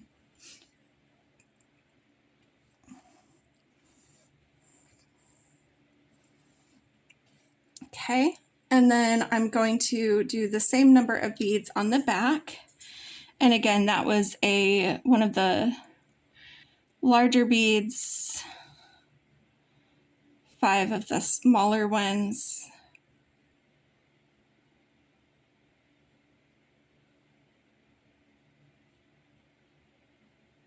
This is the first time I've done this on like just a metal stainless steel pendant. So it's kind of interesting doing it a little different. Okay, and then I'm just taking that beading wire and I'm pushing it through from one side to the other, making that loop on the back. I'll tighten it here in just a minute, but first I want to get this guy on. So we've got similar number of beads and beading space on the back. These are very uneven, so they're not going to be precise, and that is okay by me. That's okay by me. All right, so now this is the tricky bit. So this third pass is always a bit wonky, and we want to make sure we go in the same side that this wire is already coming out so that they cross through that top bead. And I feel it, but I don't see it. There it is. It went down there. Why you gotta be so awkward? There we go. All right, and I'm pulling that. And then just kind of double checking that these are fairly even, that I didn't mess them up too much. Because those are gonna be my stringing wires, yes. And then just give that a nice little tug. And look, we've created a beaded bail that is where we're gonna continue stringing our design with a metal pendant instead of just a gemstone pendant. So I wasn't sure how I would like it, but that works for me. That works for me. So here is where we're gonna get a little bit. I'm just gonna do a little seed bead here to kind of help fill that space. And then here's where we're gonna start playing with our other components. So I've got these crystals and I've got these Angelite, and I am going to put on a crystal. So it'll be right here close to the beginning. There's just one little seed bead between like that. But I'm going to slide on one end of one of my chain segments. And the medium beading wire does fit through the end of that little chain segment. See if I can get that to focus. It fits through there. And then I'm going to put on just a random number of seed beads, any order. I'm not worried about if they're big or small. Just put on a few of those, put on one of my Angelite nuggets.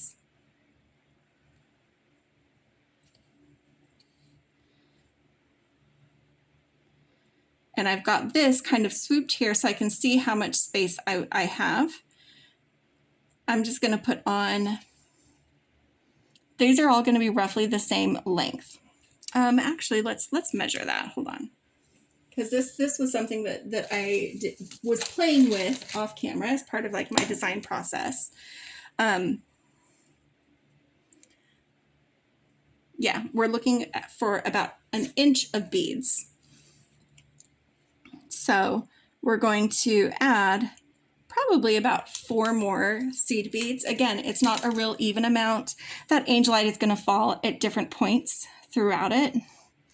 Come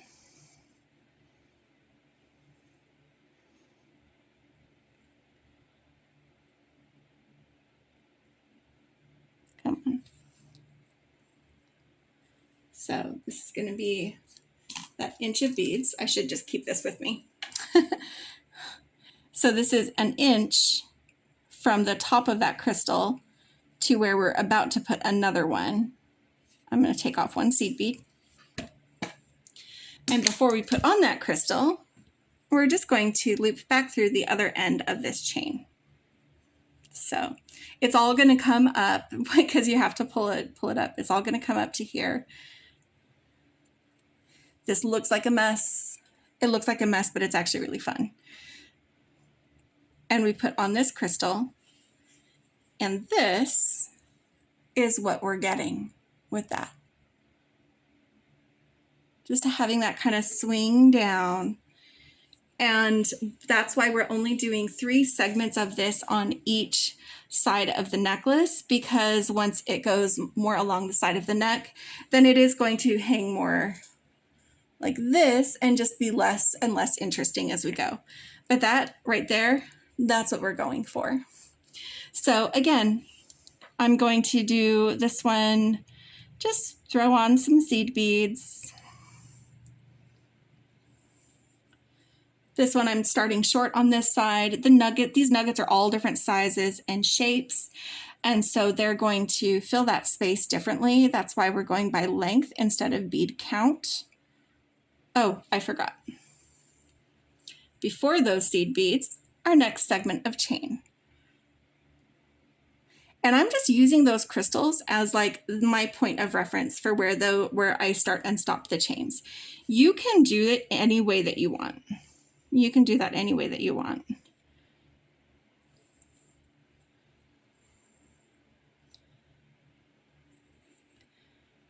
And then we've got our inch, just getting an idea where this one's going to be. Yeah, because this one's a longer seed bead. I want to put a chunky seed bead in there because I didn't do a chunky one on the first one. That's probably just about right. And the reason that I am measuring this is because I do want the loops, which I did make sure that I did 12 links. I want them to hang fairly evenly. See? So that one, it doesn't feel like it's super droopy or tucked in too close. That's why we're doing that the way that we are. And then this one.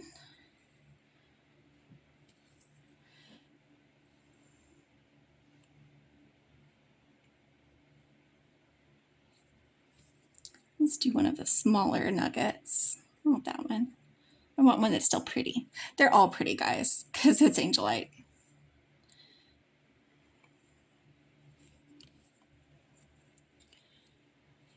Oh, except I did it again, didn't I? I started putting on those beads before I started my next section of chain. You can tell this is an element I don't often use. This is the first time I've done something this way, actually. Like, yeah, I used the chain from the box, but not on my beaded chain necklace. Nope, we're using it on the strung design. This would go really well with the tide pull wrap bracelet that Beki made. Just saying, if you followed that design and have some seed beads left or other seed beads you can use, this would be really cute for that set.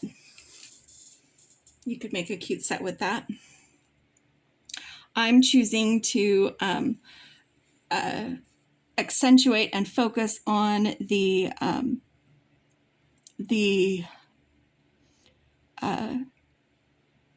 Angelite. Like I want that to be like a focus of this. Let's see if that's, I think that's my inch. That's almost perfect.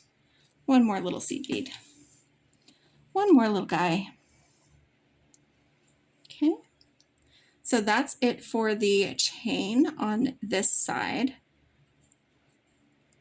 And now I'm just gonna have fun finishing up the rest of this length on this side using the seed beads and alternating between the crystal and the Angelite. So it all feels like part of that same kind of design, but that like organic pattern to it. It's not super measured. It's not incredibly precise, but it is just a fun mess of beads. I was really overthinking it. I was trying to figure out how to do a netted pattern with the beading wire and the Angelite and the, everything, and have it kind of weave in and out and multiple strands. And it just kind of became, even just with doing too stiff, and it lost that flow that I wanted, which is why we have this.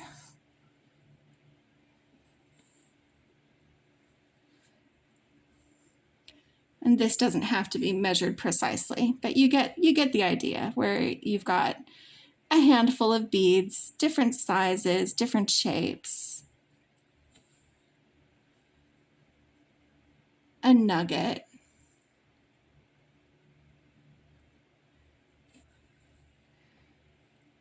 little bits of that crystal, that sparkling water.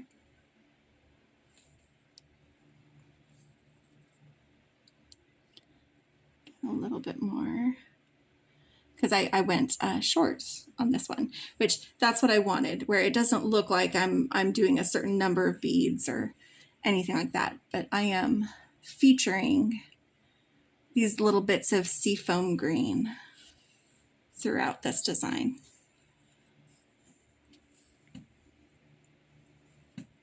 And when you drag it across the thing, it tries to twist around, but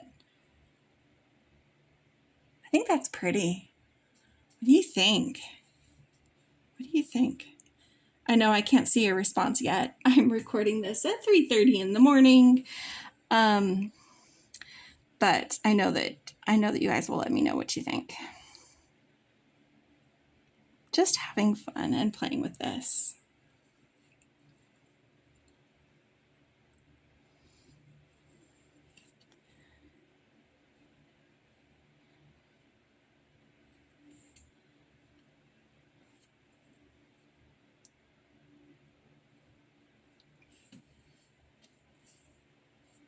Mm-hmm.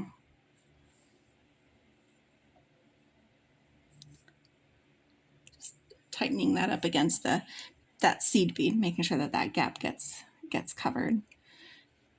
And I still have plenty of the seed bead mix, so I'm not worried about running out at the moment. But taking a little bit to add these guys on. There was also some Angelite rounds that were matte in the companion bundle. If you wanted to incorporate those, you could. I think I am getting close to the length that I want this necklace to be. I am getting close. I'm going to do one more little segment with the Angelite. I think I'm going to get up to the Angelite and then put on a few seed beads to finish.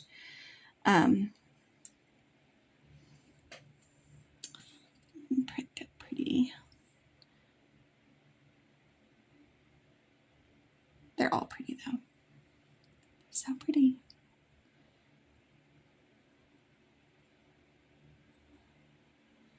Okay. Get my bead stopper on here. Double checking this length. Yes, this is going to be lovely. That is going to be just very nice. A little bit longer than a collar length, but lets us play with that little bit of that pattern. So I'm going to string the other side. I'm just going to follow the same design and pattern as I used on this side, and meet you back here so that we can move on to finishing this and then working on the bracelet. Okay guys, I have strung the other side. As you can see here, I've got my chains in place and my Angelite and crystals going throughout. I've got the little dangly bits, dangly loopy bits, and then our beaded bail right there. So I am going to go ahead and use my magical crimper. So I'm going to zoom in a little bit. Let me zoom in so I can demonstrate that for you. I am using beading wire that's the perfect length for this, or the perfect diameter. It's meant to be used with 0.018 to 0.019 inch diameter beading wire, and this is 0.019. It's the medium soft flex in the fluoride color. I don't know if I showed you that when we did it, but it only works with 2x2 crimp tubes. So I'm going to get a couple of silver crimp tubes out. For the clasp on this, I'm going to be using these ones that came in the companion bundle. Oh, there it is. These ones that came in the companion bundle. And so I am going to be using jump rings to attach them. I'm not going to attach them directly to my work. So if I ever need to swap them or adjust them, I have the flexibility to do that. So this has like this spherical concavity inside. See that? And what you're going to do is you're going to take your crimp tube, put it on your beading wire, loop it back through the beading wire, get it down next to your beads, because this design, because I did the beaded bail, does have a fixed point. So I don't have a lot of flexibility. If I do a normal strung design where it's free flow, then I can do one and just, crimp it at the end of the wire and then move all the beads. Well, I can't move all the beads this time. So I'm bringing the crimp to the beads and getting the loop down to about the size that I want, which is really enough room to do like jump rings and not be too tight. And then I'm going to take my magical crimpers and I'm going to center that tube in the magical crimpers. So you can see that the circle's in the circle, but also it's not too far one side or the other so that it stays centered. I'm also making sure that I'm clear of this seed bead so I don't break it. And I am giving it a little squish. And when I do that, you can see it has pinched down the four corners like a little ravioli. Taking that and rotating it 90 degrees from where I just was, so it's straight up and down inside the pliers, and squishing again. And then I'm just opening those jaws and rotating and squishing. Anytime there's a more elongated section, just make sure that that's up and down on your next compression. And you know that you're done when you stop having resistance. And that dark center of the tube disappears because the edges of the tube have all been pressed down so they bite into that nylon coating on the beading wire, and it creates a nice strong crimp. I'm going to snip right up against the crimp tube and show you that we've got a nice strung crimp. Good tug test there. And I did make sure that I coiled my necklace a little bit so that I would, so that it wouldn't end up being stiff. And I'm just going to do that again on the other side. The only thing that I'm going to do differently is I'm not going to bother showing you the ravioli because I did on the first one. And I found that it's easier to keep it centered because it's important that you start centered but also stay centered if you don't have to keep removing it from the tool. So this time, lining it up just like I did before, making sure I'm clear of the beads, giving it a squish, and then moving straight into that first 90-degree rotation. And just keep going.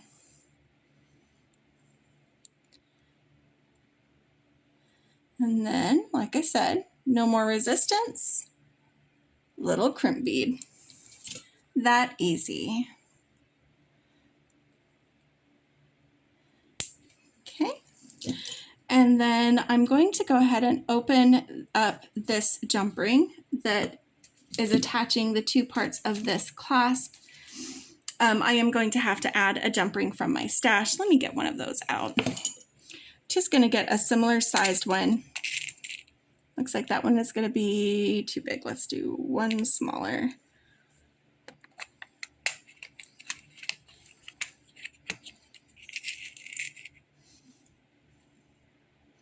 One of the nice thick ones. I've got them, they're a little mixed up.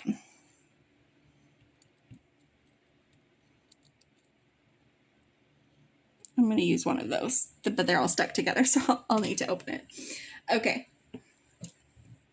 So when I'm wearing this necklace, this is the front of the necklace. So this is going to be the right side if I'm wearing it. And that's where I'm going to put the bar for my toggle clasp.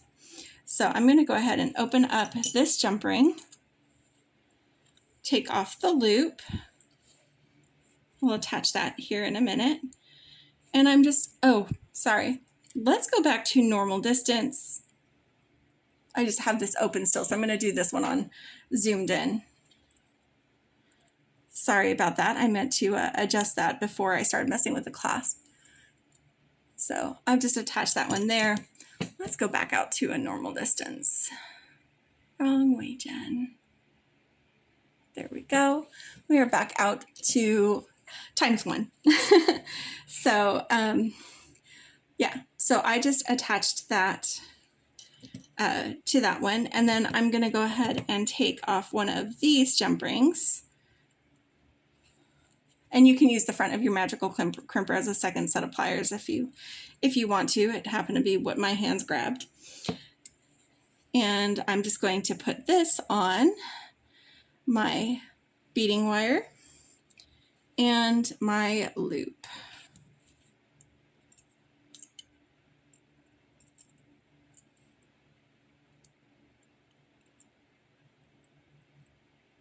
Okay. So then this is my necklace. Get the tool out of the way. This is my necklace. How pretty that is. So fun. And then it just has this toggle clasp that sets in like this. So not going to come loose very easily on its own. It's just jiggling it around. You have to actually pull it through a little bit to duck it back in. So it holds pretty well. But that is our second necklace. Yay. Let's do the bracelet. And I need to decide what I want to do for the bracelet. I'm having mixed thoughts. Okay. So my original idea that I was playing with is this, and it felt too stiff for a necklace. And I thought, okay, well, maybe it would make a good bracelet, but I still feel like it is kind of too much. So I'm wondering if this feels better. I might leave the chain off of it because the chain isn't doing what it does. It's just twisting in it. So this is just the necklace I'm holding as if it's a bracelet.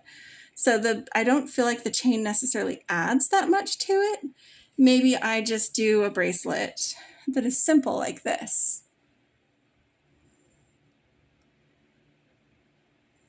And I think that's actually what I want to do. So I do have a couple extra segments of chain. Maybe we'll use those on the earrings because this one only has like one segment of chain, but there's nothing to say I can't have two if I do this with the earrings, one on either side. We'll see. We'll see. I'm going to move the necklace out of my way and get my beading wire back out. Beading wire. And let's just start stringing it on. I'm not going to really try to do a focal section. I liked the way that looked on my wrist, where it was just, let's just celebrate these fun colors. I kind of want to do, okay, I changed my mind. I am going to do like a focal area because I want a bunch of these Angelite close together. I don't want as much sand in here. So if we do like, this is my biggest one and I like that. So if we do, instead of doing a big section of seed beads, if we do just a seed bead between each of at least 3, possibly 5 of these in a row, that will just kind of go across the top of the wrist. For sure 3. For sure 3. The question is, do I also like stepping down one more a little bit in size? Oh, those are so pretty, those little tiny ones. And then like this. And then we get in a little bit of that crystal. So I've got this little one here that I will add on this side when I come around back to do the other side. But this is where we can start to add in some of these other. I've decided not to use the chain on this, and that's okay.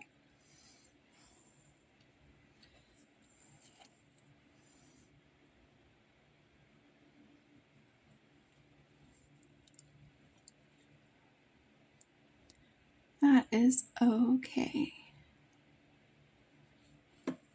I do know how much space that clasp will take.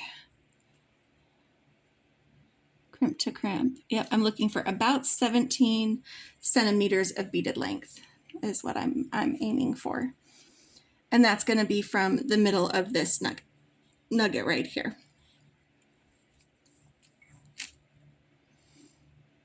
And see, guys, it is okay for you to change your plans. I just really wanted this. Because I love the Angelite so much. And I think it's just too pretty not to. So 17 means I'm looking for 8.5. Keep going.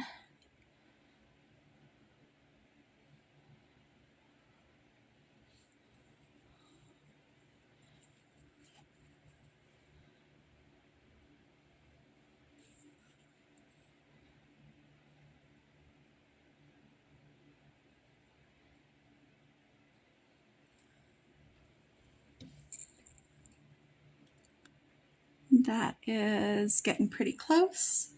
I'm going to go ahead and do a bead stopper on my bracelet because I'm going to want to make sure that I've got this fit right before I finalize it. But I want to make sure I have at least enough wire to finish stringing this side, plus to crimp, plus I'm going to add on another inch or 2 in case I need to add to my design.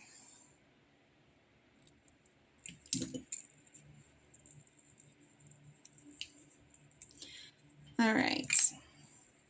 This is where I am putting on this little guy that I set aside. I don't think that's the one I set aside, but it's the one that I chose for now because it's so cute and little, and it kind of creates this kind of graduated size that will go right here across the top of the wrist. I love that a lot. Okay, and then one seed bead and a crystal. Let's get some more of these guys on, just a variety of colors. I like this seed bead mix. It's not uniform. It's not like an amazing mix from that perspective, but from feeling like grains of sand, yeah. Yeah, it gets there. It gets there.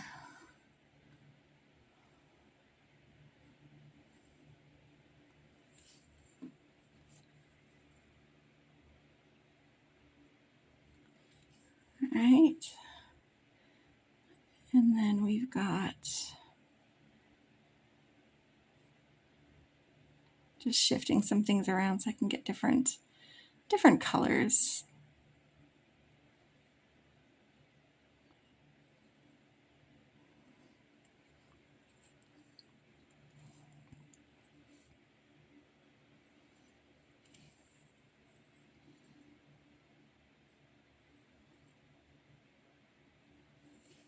Okay.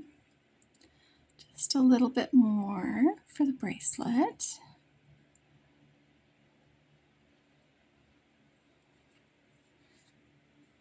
More of these crystals.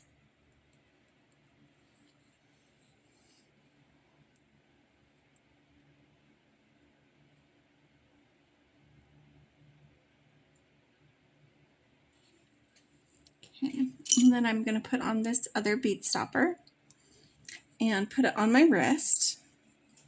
Do an actual fit here and see how close those are.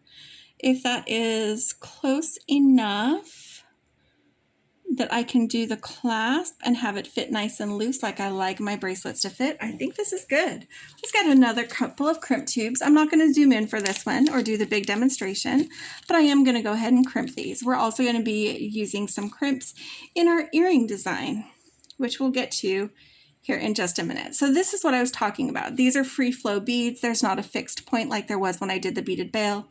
So this first one I can do right up here at the end of the wire. That means that when I trim the other end, I have one longer piece of scrap instead of a shorter one, which does make it more useful to use your scrap.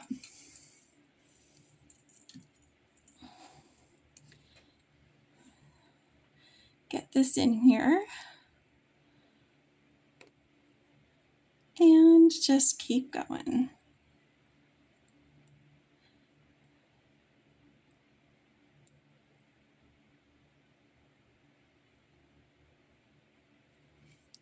Okay. Snip it.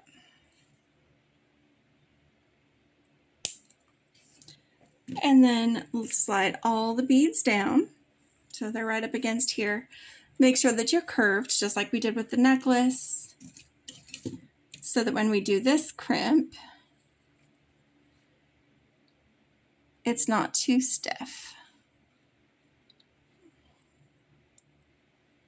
And then we've got earrings to make. Are y'all excited for earrings?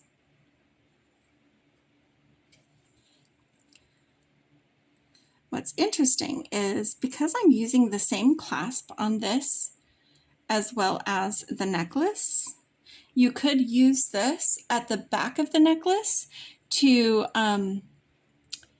lengthen it.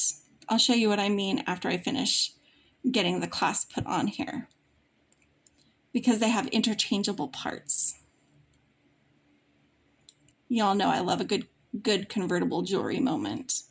And we've created it by using the same kind of clasp. Usually I do that with magnetic clasp, but you can also do that with a toggle clasp. And these ones are nice and decorative ones, so that they're going to look nice along the side of the neck as well, if you choose to do them that way. But we're going to do the same thing we did before, where I am going to open this up, this jump ring.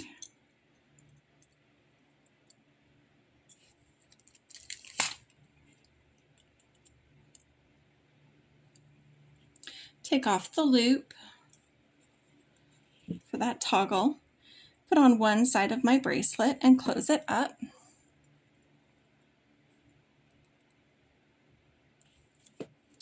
And then I'm going to take one of these jump rings that I need to separate from each other, but that's okay. I can, just like that. And this time we're going to put on the other side of our bracelet. and our loop.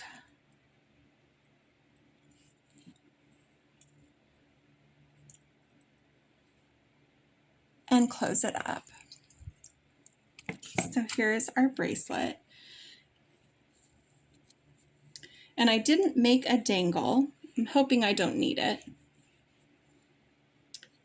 That I can just get this in here. Yeah. Just pull that through and then set it. There's the back of the bracelet. Here's the front. Again, I can rotate it easily, but it's not going to come off on its own. I like it.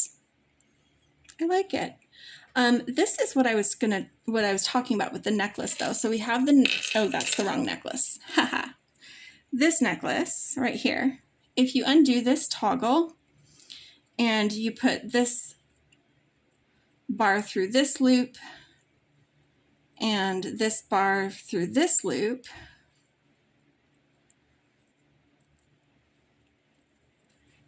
you can turn that into a longer necklace.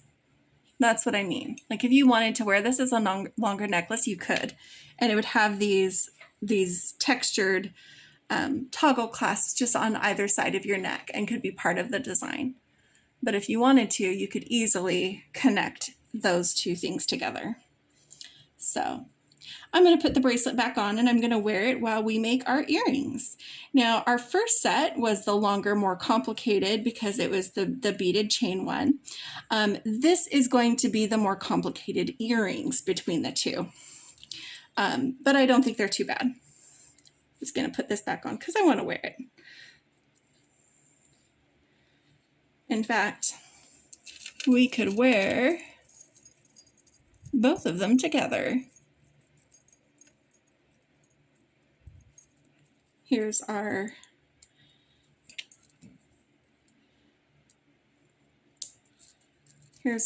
both of our bracelets together. Look how cute they are.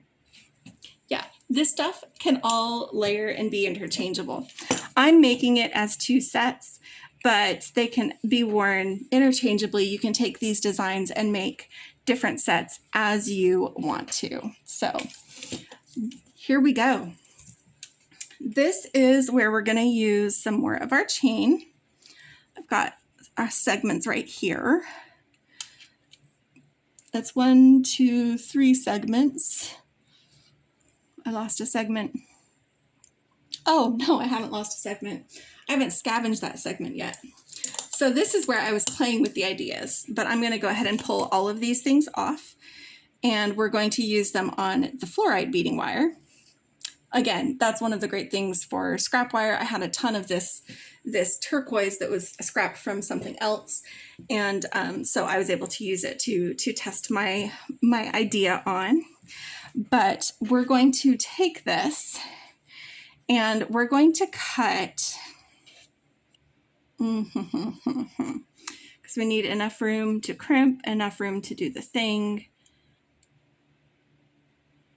Let's crimp, let's take, where's my tape measure?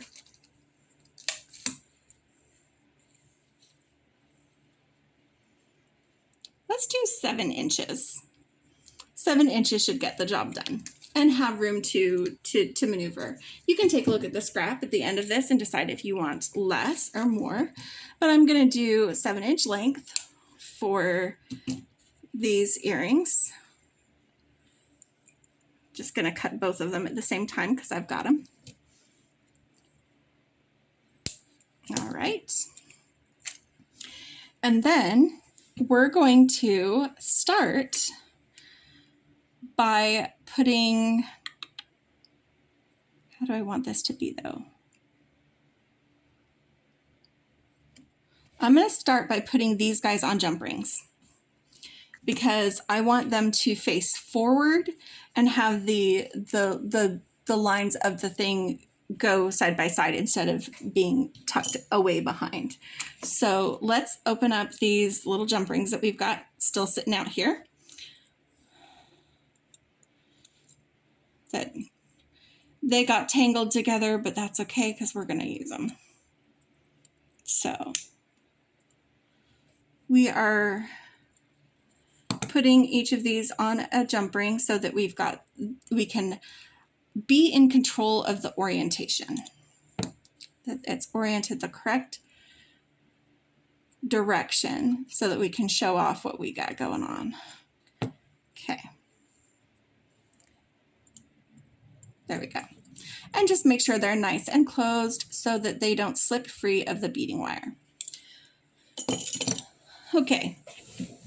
Let's do one of these and then I'll probably pause the video and make the second one. And then we're going to look at everything all together. But the first thing we're going to do is put on our earring charm.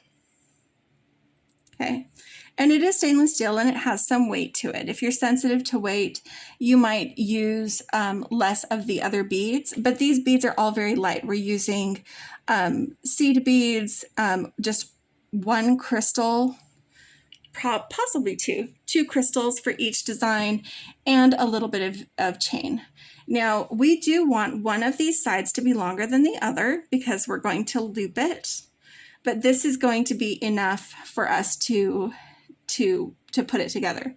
So we are taking a little crystal and we're bringing it down, down, down, down until it does this. And then we're taking two sides. Let's go ahead and put a chain on each one. I'll test it. I can always back it up if I don't like it.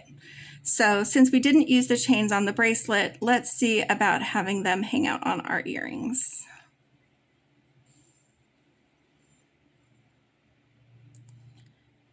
Come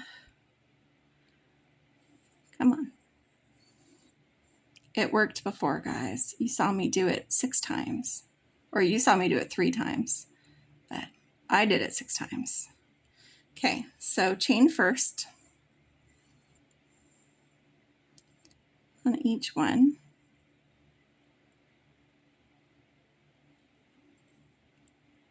Okay, on each one of those. And then I'm going to put on one side, I'm going to put on a good little stack of seed beads before putting on my Angelite. So then I get my Angelite on here.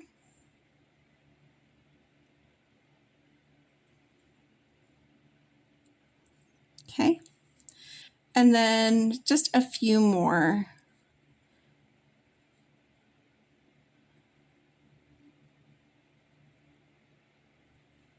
To finish it up. This other one, and I just flipped it in my hand. This other one is going to get just a few seed beads, not as many. And then this Angelite, because I don't want the Angelite right next to each other. I want them staggered like this, see? And then I'm going to put on enough seed beads to get up to just about the same point as this one. So I'm just comparing them side by side like this until I get what I want.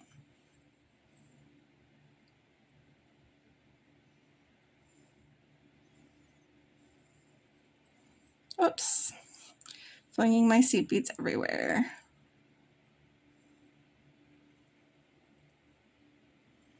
I think couple more smaller seed beads. Because I am having these taper together, I don't want a large seed bead to be the last one on either side.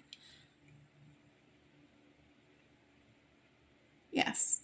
So then I'm going to take my chains and I'm just going to put that last link, the other side, through the beading wire.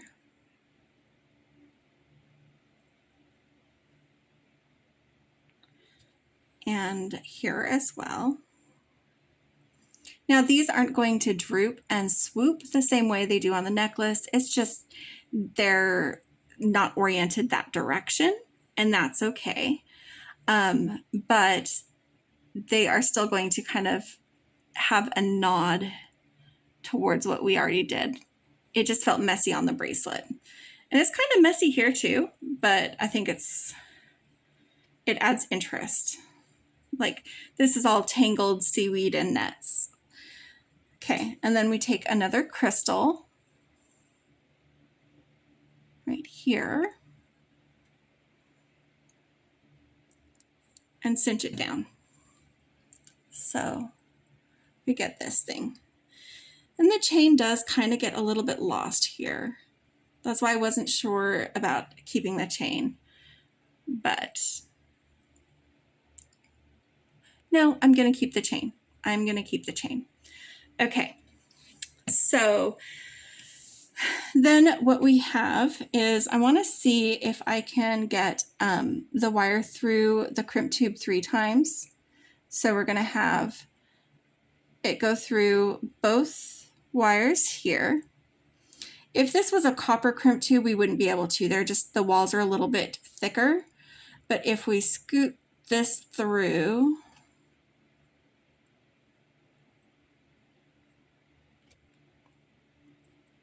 okay, and I want to make sure that my loop that I'm making is going to be facing the same direction as the loop down here, so that when I put on my ear wire, it's going to be the right direction. Okay, so you can see we do have some extra scrap. We probably are only using about 5 inches of the beading wire, but I prefer to have the scrap and have these tails to be able to maneuver it. If you wanted to save some space, you could. I'm going to tuck this out a little bit so that it's a little bit rounder shape. There we go. There we go. All right, this feels good. I'm going to go ahead and get this centered down up against the bead so that it holds everything nice and tight, and then crimping. And then what I'll do is snip off the excess wire at both the top and bottom of that crimp tube so that we're left with just the crimp and the loop for this design. And yes, this is going to be a shoulder duster, longer, fun necklace or earring. If you wanted to do this differently, you could do a smaller section here, or use a different dangle or no dangle at all. There's a lot of variations that you can do on this design. So just make sure that you are snipping the excess wire and not your loop. So then you've got your ear wire. And I'm just using the same ear wire as I did on the other set, just because that's what's simple. I don't have fancy ear wires. You can make your own ear wires if you would like. There's a lot that you can do. Now, it is important to note which side of your work is the front. This pendant, or this focal, that is the front. So I want to make sure when I'm putting my ear wire on that I am also making sure that that is front to front. And it is a long necklace or long earring.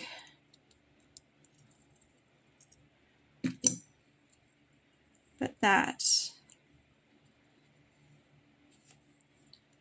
is the earring.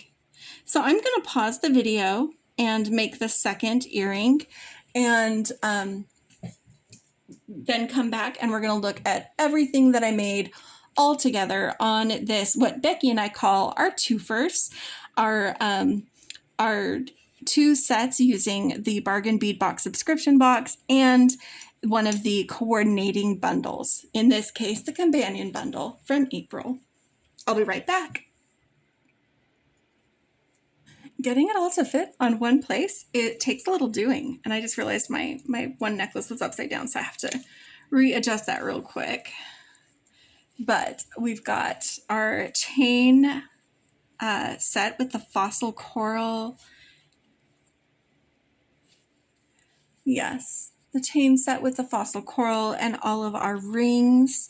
And I'm still wearing, I didn't even have room to put the bracelets. Let's see if I can get the bracelets in here.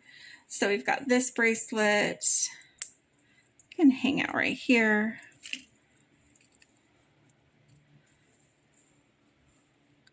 Little peek of that bracelet, yeah. Yeah, that works. And then this bracelet, a little bit simpler. We can have it peek right here. There we go. Now you can see it all in one. So we've got our beautiful beaded chain set that we did spend a lot of time on, but I love the effect. I love what I ended up with, that it doesn't feel like a heavily chain item. It's still got a lot of things that are very delicate about it. And then we have our strung design that uses the chain from the subscription box in a little bit of a different way with these little droopy bits. And you can see I finished my second earring and I have it set here. When worn, I thought I had them set where when they worn they mirror, but I mixed it up. That's okay.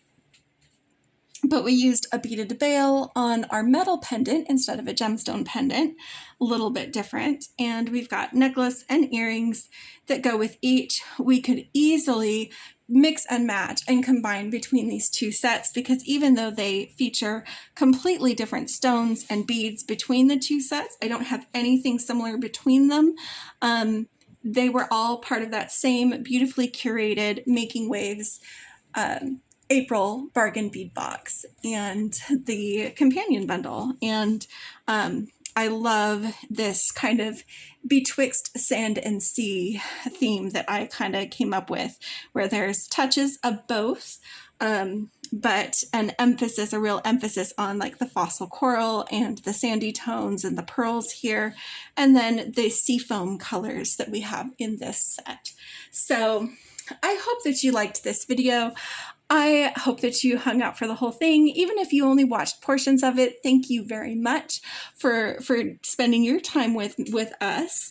And I just wanted to remind you real quick, if you're not already subscribed to Bargain Bead Box, Lauren has said that they are starting to get close to their cap for subscriptions. They're not there yet, but they are headed that direction. So if you've been on the fence and you think you might want to subscribe, now is a good time to do that. And your first box, if you subscribe right now, will be June. So just so you know. And this also a reminder, if you're interested in getting special companion bundles and things like that, check the YouTube channel for Bargain Bead Box, sign up for their newsletter, subscribe if you're not already so you can start getting your discount. I don't know if you get it right away or just after you get your first box, but definitely worth it. And also, if you love this collection but didn't get a chance to get it, oh wait, not this collection. We're talking about May. I'm a month behind, friends. You can't get this collection. It's sold out. They didn't have a whole lot of box extras. They are waiting on those. There was a shipment delay for the April box extras. So there will be some coming. They're not coming yet. But the May box extras, which is a different theme entirely, I'm not mentioning it in case you were avoiding spoilers, those box extras will be available this Friday. So reminders all around, but mostly I hope that you liked this video, and if you haven't already hit like, go ahead and do that now. If you want to see more videos like these, Becky's going to be doing her two first soon, her two sets using the April Bargain Bead Box collections. She'll be doing that soon, and if you don't want to miss that, make sure that you subscribe. And as always, my friends, happy beading. And don't forget to play. Bye.